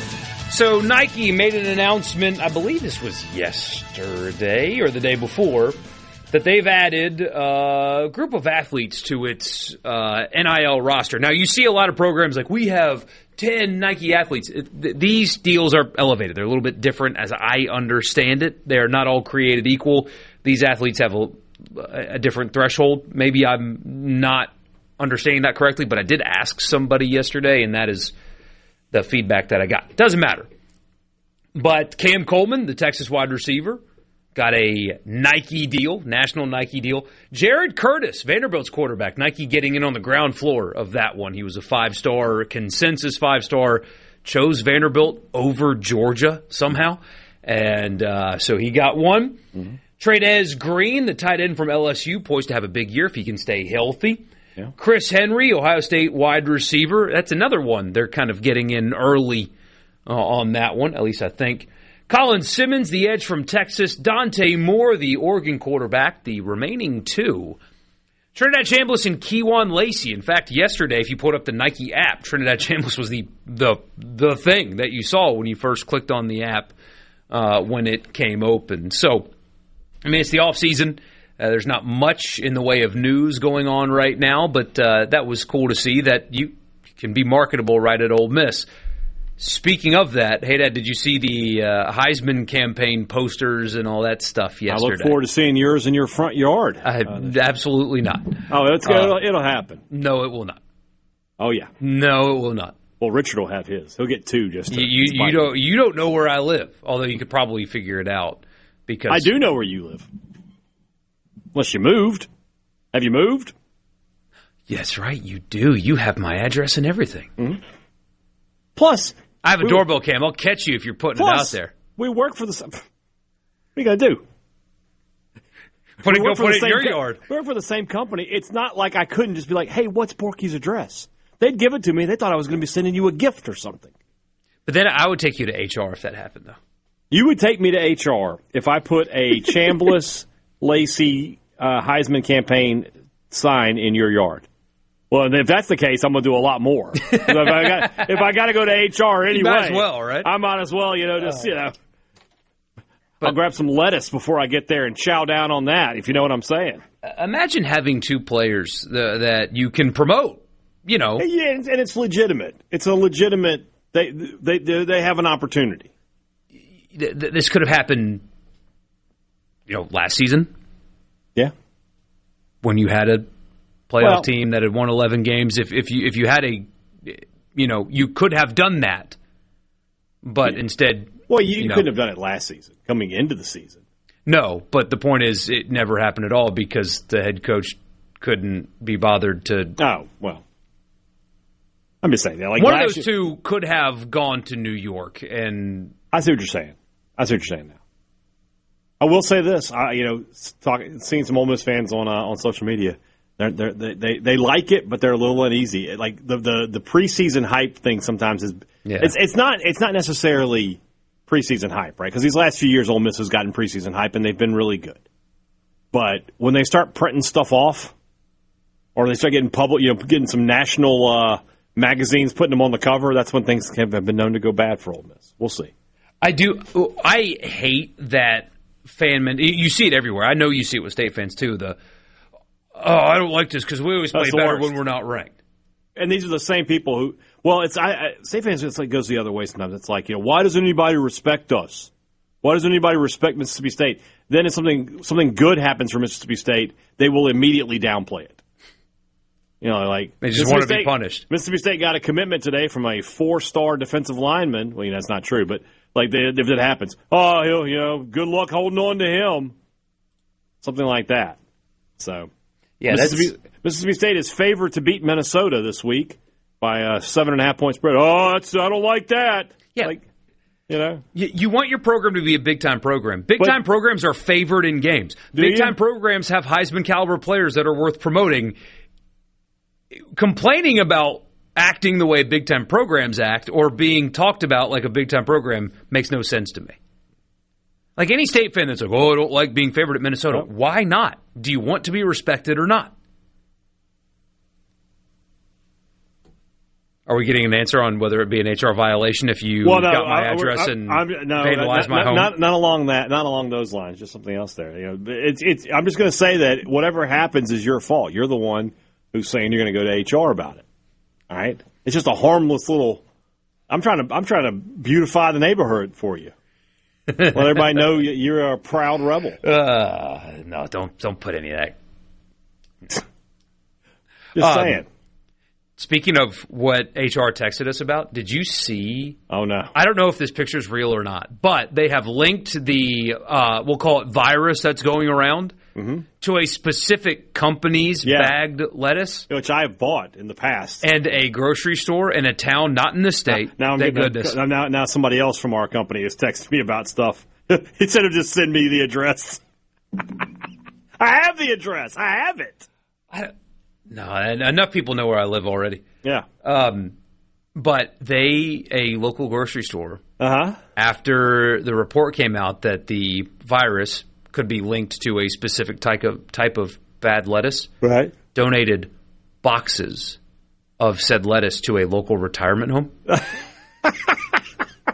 It's not funny, but it is. Doing a good deed, you are.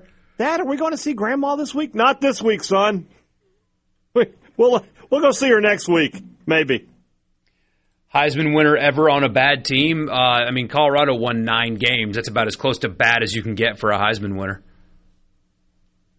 No, you've got to be on one of the best teams in the country to win the Heisman these days. Exactly. A 9-win Heisman winner. If a Heisman Trophy winner, like Travis Hunter.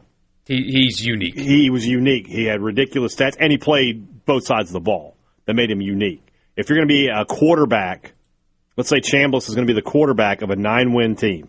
For him to win the Heisman, he would have to throw for close to 5,000 yards.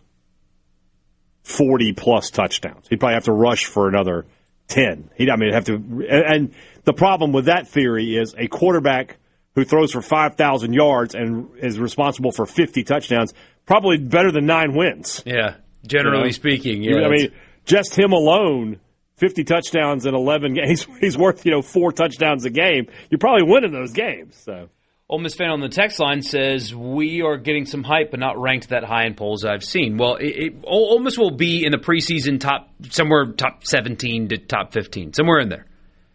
And that is a team that should compete for the playoff this season. I wouldn't call that hype. That is exactly what they should be. And if they're not, there's a huge problem. So,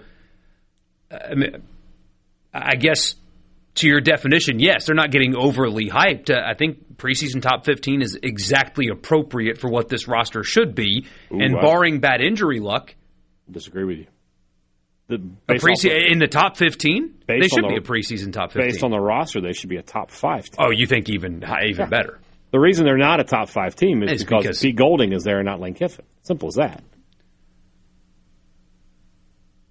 But with the schedule being a lot more difficult,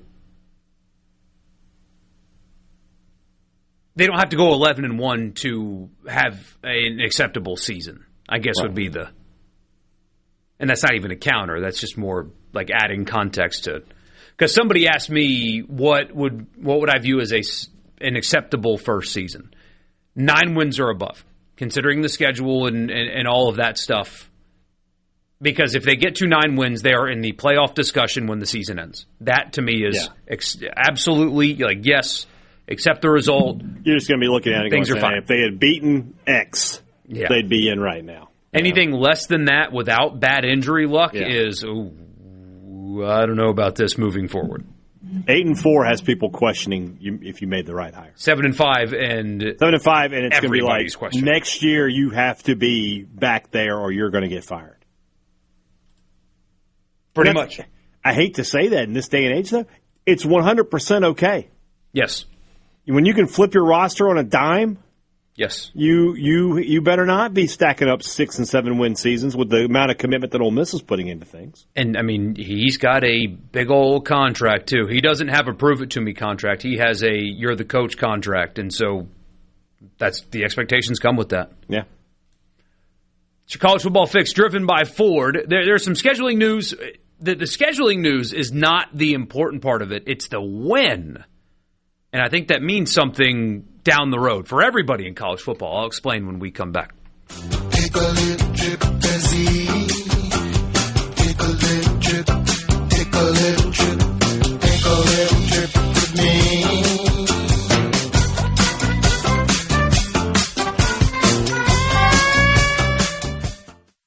From the Venable Talk, Mississippi, on the SuperTalk app, your local SuperTalk station, and at supertalk.fm.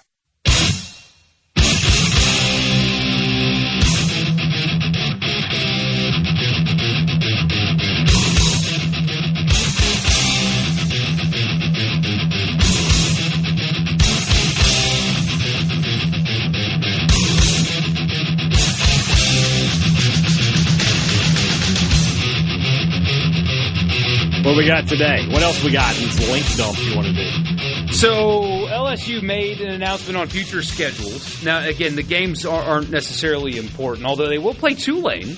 Yeah, in that's a few good. years. That's an old rivalry. I don't know if anybody knows where the rag is. That's their. I don't know if you know that or not. They used to have they called it the rag, but it was like a towel that was half green and blue and half purple and gold. That's what the winner got. Of all the rivalry trophies, that is certainly one of them. Yeah, but I believe it's been lost to time. Speaking of, there's another story about that. Okay. Oh, you didn't see? Dante Culpepper put on like a Reddit thread or something. He has the Civil Conflict Trophy.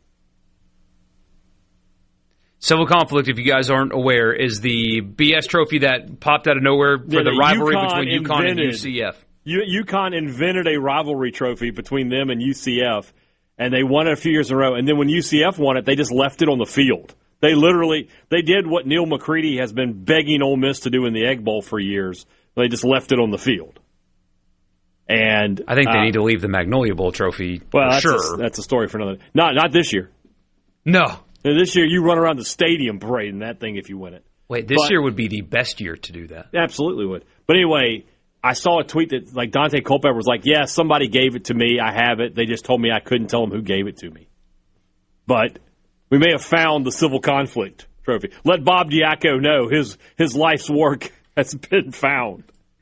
But a lot of people are reacting to the dates of the games. Northwestern State, August 28th. Louisiana Monroe, August 26th. And Tulane, August 31. And everybody's like, oh, wow, week 0. Get a heavy dose of LSU in week 0. No. This is a preemptive move because college football season, as we told you back in April, I believe, is going to move to a 14-week, 2-bye-week schedule that starts on, quote-unquote, week 0. That is coming. It has yet to get the final approval, but that is on its way.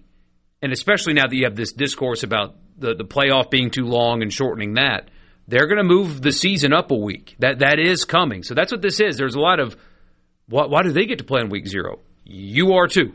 Ole Miss State, Southern Miss, all you guys are get ready for week 0. The season's going to start a week earlier, as early as next season. I like the 2-bye week. I like that too. Because as somebody who doesn't travel to games, that means that's at least 6 or 7 weeks that I can just watch college football at home. Yeah, it's better for the teams, and quite frankly, a 14-week regular season is more fun than a 13-week. Or we're going to talk about player safety. 2-bye weeks is something that makes a lot of sense. Mm-hmm. So that is them just kind of getting out ahead of that. So there's that. Next thing. There's been a lot of, I'm sure it's been talked about on Mornings with Richard Cross and Middays with Gerard about the Odyssey that is coming out. Yeah. Or has come out. People are going to see it. Matt Damon, Anne Hathaway. Yeah. I saw a funny thing about people were complaining that Anne Hathaway is playing Tom Holland's mom because she's 43 and he's 30. And somebody was like, that might be the most historically accurate thing about this film. Yeah, they're not even using accents. They got that part right. But having a baby at 13 in ancient Greece, yeah, a thing. But we're not going to get into why there has been discourse. Again, Mornings with Richard Cross, I'm sure he's talked about it. Right. But if you guys remember English class or literature class in school, you remember Homer's The Odyssey. And it has been depicted in films and stuff. The movie Troy, which is excellent, still it holds up. They did an amazing job with visual effects and all that stuff. But in The Odyssey, the Trojans, they lose. They lose. And they get tricked. And they lose, and their city burns to the ground. Yeah, there's nothing left of Troy. Somebody forgot to tell the social media manager at Southern Cal Athletics. I saw. It's like, you idiots. They made a graphic with a Trojan helmet, and it says the Odyssey begins August 29th, their first game. I can't wait for Ole Miss's Civil War graphic later today. Like, what are we doing here, guys? Hey. Read a book. There needs to be, if you're going to run social media for a school, you need to go through a class of, here's what our mascot is. Everything, yeah. Here's the references to it. We can't make these references. Everything needs like a third guy. Like, you got a person that makes the graphic. I'm sure somebody approves it. There needs to be another guy. There needs to be one more layer. Maybe a professor. That's like, maybe there should just be a rule like, whatever we're referencing, we have to talk to an expert in that field. So if you're going to make a reference about, whatever, in this case, ancient Greek history or ancient Greek literature, whatever it is, you got to call over to the Department of Antiquities and speak to someone and be like, this is what we want to do. Does it make sense? And the guy goes, well, no, the Trojans lost the Trojan War. The Odyssey is about the defeat of the Trojans. Yeah. And somebody goes, oh, okay, yeah, we'll figure something else out. Thank you. Just a group message with a bunch of professors over certain departments. Hey, does this make sense? Yeah, exactly. In the history, or not the history professor, the literature professor, English professor would say, no, doesn't work. Moving on. There it is. The Odyssey begins in 29th. Yeah, San Jose State is going to smoke you guys. Well, they're the Spartans. They're the Spartans, too. That's different. But the Spartans and Greeks, different thing. We are. I didn't say it. It's totally different. And it's a different country now. You have North Macedonia now. I don't know if it's Macedonia or Macedonia, but I listened to one of those hardcore histories about Alexander the Great and what's his guy's name? Dan, what's his name? Do you listen to hardcore history? I don't. First off, if you ever have like a 6-hour road trip, Dan Carlin, it's great because the podcasts are about 6 hours. He dives deep into historical things, but he did a 3-part series on Alexander the Great. So we're talking about 12 hours worth of. I got through it, but he kept calling it. I always thought it was Macedonia, but he called it Macedonia, and now I do too. So, shout out to Dan Carlin. It's America. You call it whatever you want. Well, it doesn't matter. You say that you should try to strive to be correct. Not in America. Yeah, in America. We create our own. No. We create our own correct. We do not. Yes, we do. Actually, we don't. It's called soccer. I'm just saying, you pronounce things correctly. We do our own math. Because you want people to think you're smart. We do our own measurements. I mean, I guess. We also perfected the pizza. I'm making pizzas tonight. I'm excited for that. Nice. Yeah. That sounds good. Homemade pizza just hits different. Do you ever get, like, not traumatized, but, like, when you're deciding to make pizza, does it ever bring back, like, bad memories and you don't want to do it? Have that 1,000-yard stare? No, nothing like that. It took me like 3 years. I don't ever buy if I make pizza, I'm going to buy like a pre-made crust. Okay. I'm not getting the dough and stretching it and all that. Okay. And makes it a little easier. Getting all the flour out to keep. I'm not going that far. It took me like 3 years to eat Zaxby's after I spent a summer working at Zaxby's. So I worked at Burger King in high school. I still eat there. The manager at Zaxby's. So I think you've told this, but continue on because it's funny. Yeah, I got the job when I turned 15, and right before the summer started. And we had a week of two-a-days. I was able to work and also do all of like morning conditioning and all that for football. Right. But we're a month away from two-a-days. And I need to take the week off because we have practice in the mornings and the afternoons. It's two-a-days. And the manager said, you need to decide what's more important. Right. Football or this job? Well, I've thought about it.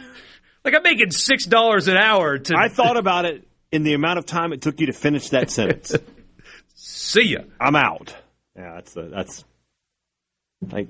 And look, his name was Marcus. He claimed he played football at Georgia. I looked up his first and last name. There was no such player ever at Georgia. I had a couple of football players from Starkville High play for me, and I mean, I knew how it was. Like 1st of August, I was like, all right, man, I'll see you in December. And they would come back in December, and they were fine. It's part of the game, We did 4-a-days one summer. Oh! Went to this camp outside of Myrtle Beach. My God. And in the East Coast, I don't know how much time you spend around the beaches in the East Coast if you ever have. They got bugs. It's dark sand. It's not pretty white sand like 30A. It's dark sand. Yeah. And you're lucky to be alive. After 1 day, we had torn up the field because it's all sand-based. And so the fields were basically black that we were playing on. By 3 o'clock in the afternoon, our third practice, I mean, linemen were getting blisters on their hands from touching the hot sand to practice. We never did it again. Yeah, I wouldn't either. A couple of the people involved in the decision-making were quietly reassigned, but they never told us. I'm sure they were. That's ridiculous. It's wild. Sports Talk Mississippi. The most fun I never want to have again. We'll be back.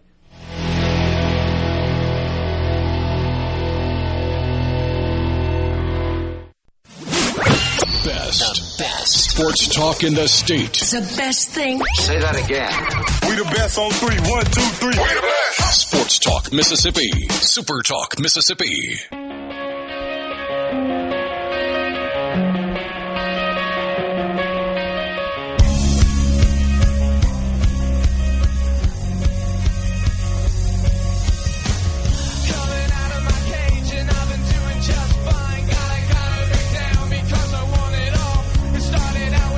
Welcome back, Borky and Haydad, Sports Talk Mississippi. All right, there we go. You're back. What happened there? I was like, you moved your hand, and I was like, why did you cut the music? Like, he just like, I'm not listening to the Killers right now. I'm not into Christian rock, and I'm not going to listen to that. And the system was ready for you to go home. Well, you know what? I mean, who are we to argue with the system? All right. But yeah, then I looked and my ready was out, and I was like, oh, no, that's not good. Thankfully, it was apparently just an easy fix. Apparently. Otherwise, you'd have been going the last 20 here by yourself. Yeah. The last 20 of the week before we are in Florida. Somebody asked me, are you guys going to go to the beach? I was like, what do you think we do there? You think we have time to go get a tan before we're on the show? Water. We are. I don't know if there's beach there, but we are on the water. Bring my fishing pole. Yeah. So, no, we I guess we could go to the beach at night if we wanted to. But, from sunrise till about 7 p.m. Eastern, 6 Central, we'll be working. We will be working, Is it particularly hard work? It's hard work for us. But it's not, but it is what it is. Yeah, we aren't on a vacation. You guys remember Brennan Sorsby, the no longer Texas Tech quarterback who was caught gambling on his team and many other teams through various gambling apps, also sending money to people to bet on his behalf, which, I think could possibly be a crime, but to this point he's not been charged with one. Right. But he tried to get his eligibility. A Texas judge gave him one of those injunctions, and then the Big 12 stepped in after Ken Paxton intervened in that. He made himself part of that story. Ken Paxton is an attorney general, the attorney general for the state of Texas. He is, I guess he's going to run for Senate. Yes, he is running for Senate. Yes. More on Mornings with Richard Cross. But Ken Paxton got involved in this deal. After he got involved, remember, that was the thing that turned this story up on its head, because once he got involved, the Big 12 sued. A bunch of attorney generals from other Big 12 states joined along with the Big 12, and they defeated Sorsby in this deal. Had Ken Paxton never stepped in, he probably would be playing for Texas Tech this year. Might have been able to find a way. Talk about your all-time backfire. Well, I think we're 0 for 2 in the last month of politicians getting involved and it working out for the best. Kayla Guo, I believe is how you say her last name. She is a political reporter for the Texas Tribune. Was able to do some digging. And she discovered that literally one day before Ken Paxton intervened to try to get Brennan Sorsby eligible to play college football this year, one day before, Texas Tech mega booster Cody Campbell gave him a $275,000 donation. Mm-hmm. Are you surprised? One day before. You can't be surprised. You cannot be surprised by that. No, about that, how brazenly stupid that is? Well, just in terms of I'm just surprised that an attorney general can be bought for of the state of Texas can be bought for $275K. I feel like it would be more expensive than that. Well, you got to think about it like this. When we're talking about that, we're going deep, and we're giving Cross a run for his money here. But you're not talking about him asking him to like pardon a hardened criminal or look away from drug trafficking. You're like, hey, help me get a college football player eligible. I'll give you $250,000. Most people, Brian Haydad would. Look, if somebody said, like, Brian, we think that with your platform, if you come out in support of Brendan Sorsby, we can get this public favor turned around and we can get him eligible. We'll give you $250,000. Buddy, I would have shouted you down about how this kid needs to be playing college football this year. So, yeah, if I find out that for $250,000 the attorney general of the state is letting drug dealers loose, or letting murderers or child, whaters loose, I got a huge problem with that. But finding out that he got paid off so that he could tell a college football player to be eligible, I can't be bothered to be too upset about it. At the same time, it does crack me up. This guy is so rich that he just like, $275,000, what's that? Literally like me or you giving somebody $20 to do us a favor. Yeah, true. So... This is also the same guy that is financially backing Ted Cruz, who wrote the Save College Sports bill. Again, I ask, why is it that this person is the... I know he's got lots of money, so maybe that you can just buy yourself into the conversations, but this is the person that's funding all of it. Why are we inviting this guy into our discourse and how to save the sport? I just don't understand. What's funny is, though, like a year ago, we were all for this guy. We were all like, man... He's living the dream, right? We've always said, if I was a billionaire, my team, I would get them all the players. We'd have everything. And this guy was doing it, and we loved him. But and look, I didn't have a problem with him up until the Sorsby thing. And even then, I don't really have a problem with him, right? Because I think we all agree that if this happened at State or Ole Miss, to Taylor or to Chambliss, they would do whatever it took to get the kid eligible. You wouldn't just walk away from it. So I can't get too mad at it. At the same time, I was never in support of this guy playing because, the rules are pretty doggone clear on this one. But, if you've got $250,000 just laying around and you want to buy an attorney general's favor, well, now you know the going rate, and that's Texas. Maybe smaller states you can get a discount. It's very possible. I mean, how many years can we get out of former college players that never made it to Major League Baseball? I mean, if Trinidad Chambliss doesn't get drafted, hey, figure another one out. Yeah, sure. Let's eligibility is simply a quick payment away. Let's buy some attorneys general out here. Attorneys general or attorney generals? I believe it's attorneys general. I believe that's how you say it correctly. Fire up the Google machine. Why not? Yeah. What is the plural of attorney general? Attorneys general. Because attorney is the noun and general functions as an adjective. You pluralize the first word rather than adding the S at the end of the title. Look at me. So be it. I was an English minor, after all. I'm sure you were. I was. I really was. In English. Borky, you speak English. Oh, man. We had to do this video project to reenact scenes from Macbeth. Oh, yeah? Or out at the park and these robes and stuff. I can't imagine what it looked like from the outside. Makes me think of The Naked Gun, where he's like, and when I see a bunch of guys stabbing a person in the park, I shoot them. That's my policy. They were doing Shakespeare in the park. It was Julius Caesar. Yeah, brothers-in-law, not brother-in-laws. Brother-in-law.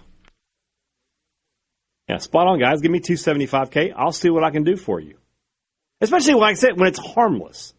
Like, I wouldn't, say, hey, of all the corrupt things, that's at the very bottom. It's towards the bottom. It's towards the bottom. This isn't me like, hey, this guy killed 12 people. Please get him out of jail. That's different. That's going to be more money. That's going to have 2 commas. Everybody's got a price, though. Yes, as Clinton native, the $1 million man, Ted DiBiase would say, everybody's got a price. So, brothers-in-law. I wonder, are there more like this? There got to be. So, yeah, Coles de Sac? That can't be right. I can't believe that's where your mind went. Well, somebody said it. Somebody said it on the ceasefire text line. I didn't make it up. I thought that was you. I was like, why did your mind go there? Did you hear? I was talking to Will about this, and I made the joke I was listening to a podcast. You know who Will Sasso is? The comedian?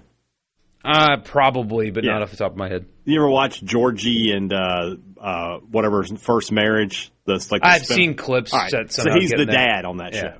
Okay. And he's got the hair where he's bald, but it's still goes around.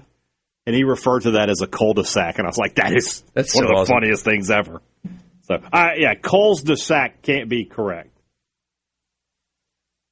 We will wrap the week up with you next. Sports Talk Mississippi. Farm Bureau guest on. Check out favorites.com and go with the home team. I'm really excited for Tampa, but we got to close this one down strong. We'll do that when we come back.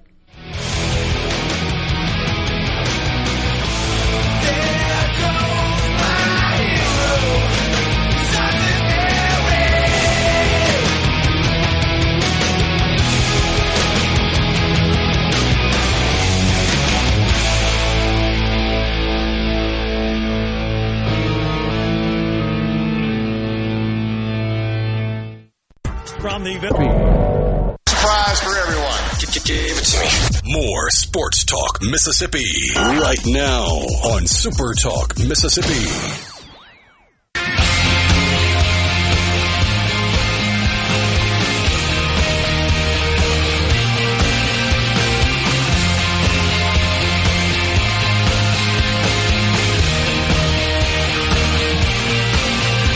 Taco Bell has released a statement. They have removed all affected Taylor Farms lettuce from Taco Bell stores. Notice how they call them stores, by the way. That always makes me a little uncomfortable. Yeah. You're not a store. I know. No, that's what they refer to, yeah. There's probably a legal reason for that. Well, I mean, I don't know if it is or not. I'm just saying, we always said the Starkville store, the Oxford store, the Tupelo store when we were referring to our locations.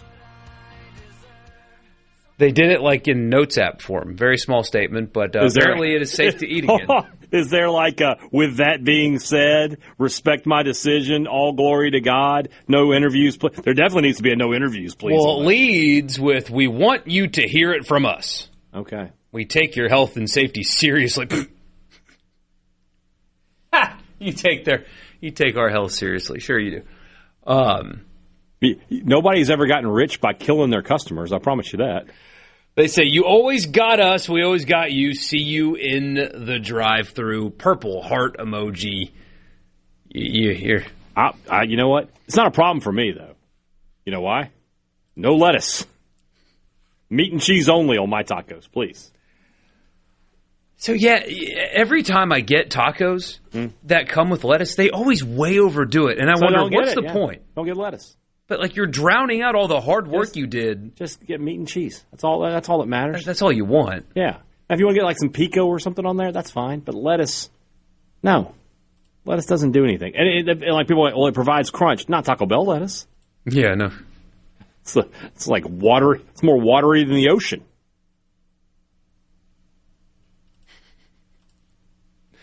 601-879-4395. Roger Goodell said today that Japan is a country that they are exploring the possibilities of having a game in. Because that's what you need. The further you stray from your people, the more you actually are pushing them away. Just keep that in mind. Finally, they've been working on that Save College Sports bill thing. Yeah. if the anti-expansion provision does not get changed to the SEC's liking, the league is exploring more publicly the possibility of just governing themselves. Greg Sankey, I assume we'll talk about that on Monday. I was told that self-governance is no governance. By a very respected man, apparently. I will. I am looking forward to our conversation at some point next week. I will sit in that big room. I assume this venue has a big room. We've never been there. And they watch. Got to have a big room for the big media thing. Yeah. And I will watch his speech. His speech is one of those things that all of you that work in an office know. An hour-long meeting that could have been written in an email. Yeah. It's an hour's worth of talking, and there's 5 minutes of substance. Yeah, at best. At best, in the 60 minutes of talking. Yeah, and then a bunch of questions that don't really get answered. They sound good. The sound bites sound good. Mm-hmm. You know? But other than that, you don't get anything out of them. So. Oh, man. Yeah. So I'll see you Sunday. Sometime Sunday. Yeah. And get on an airplane. It's like you almost did a monster truck thing there, but not really. We got to get on an airplane. I'm looking at the radar. It doesn't look like it's going to be that bad. Are we okay? I think we're okay. Okay. You know, there's a big spot over Florida right now, but it's got 2 days to dissipate. We should be okay. Just have to remind myself, there have been about 1 billion flights today. Nothing went wrong. Yeah. There will be 1 billion flights tomorrow. Nothing went wrong. There will be 1 billion flights on Sunday. I'll be on one of them, and nothing will go wrong. Right? Isn't that, yeah? That's good logic, right? That's fine. So we'll see you on, no. Yes, that is, yeah, you say it all the time. You're much more likely to be in a car wreck than a plane wreck, yes. Ooh, at least I'll have the Open to distract me.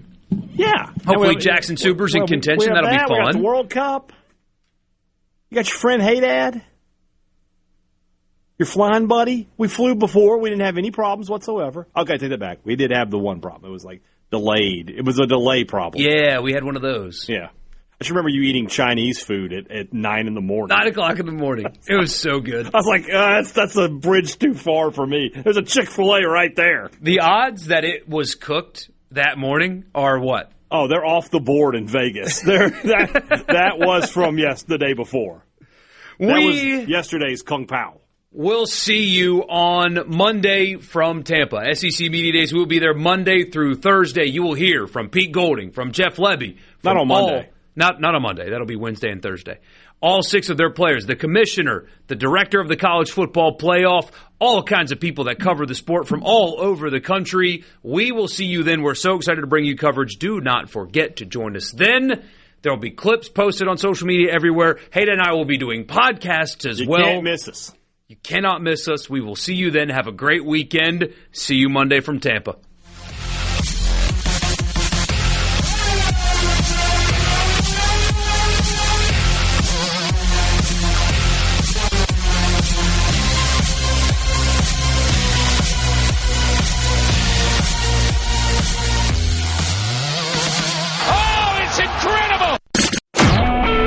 SuperTalk Mississippi Media Production.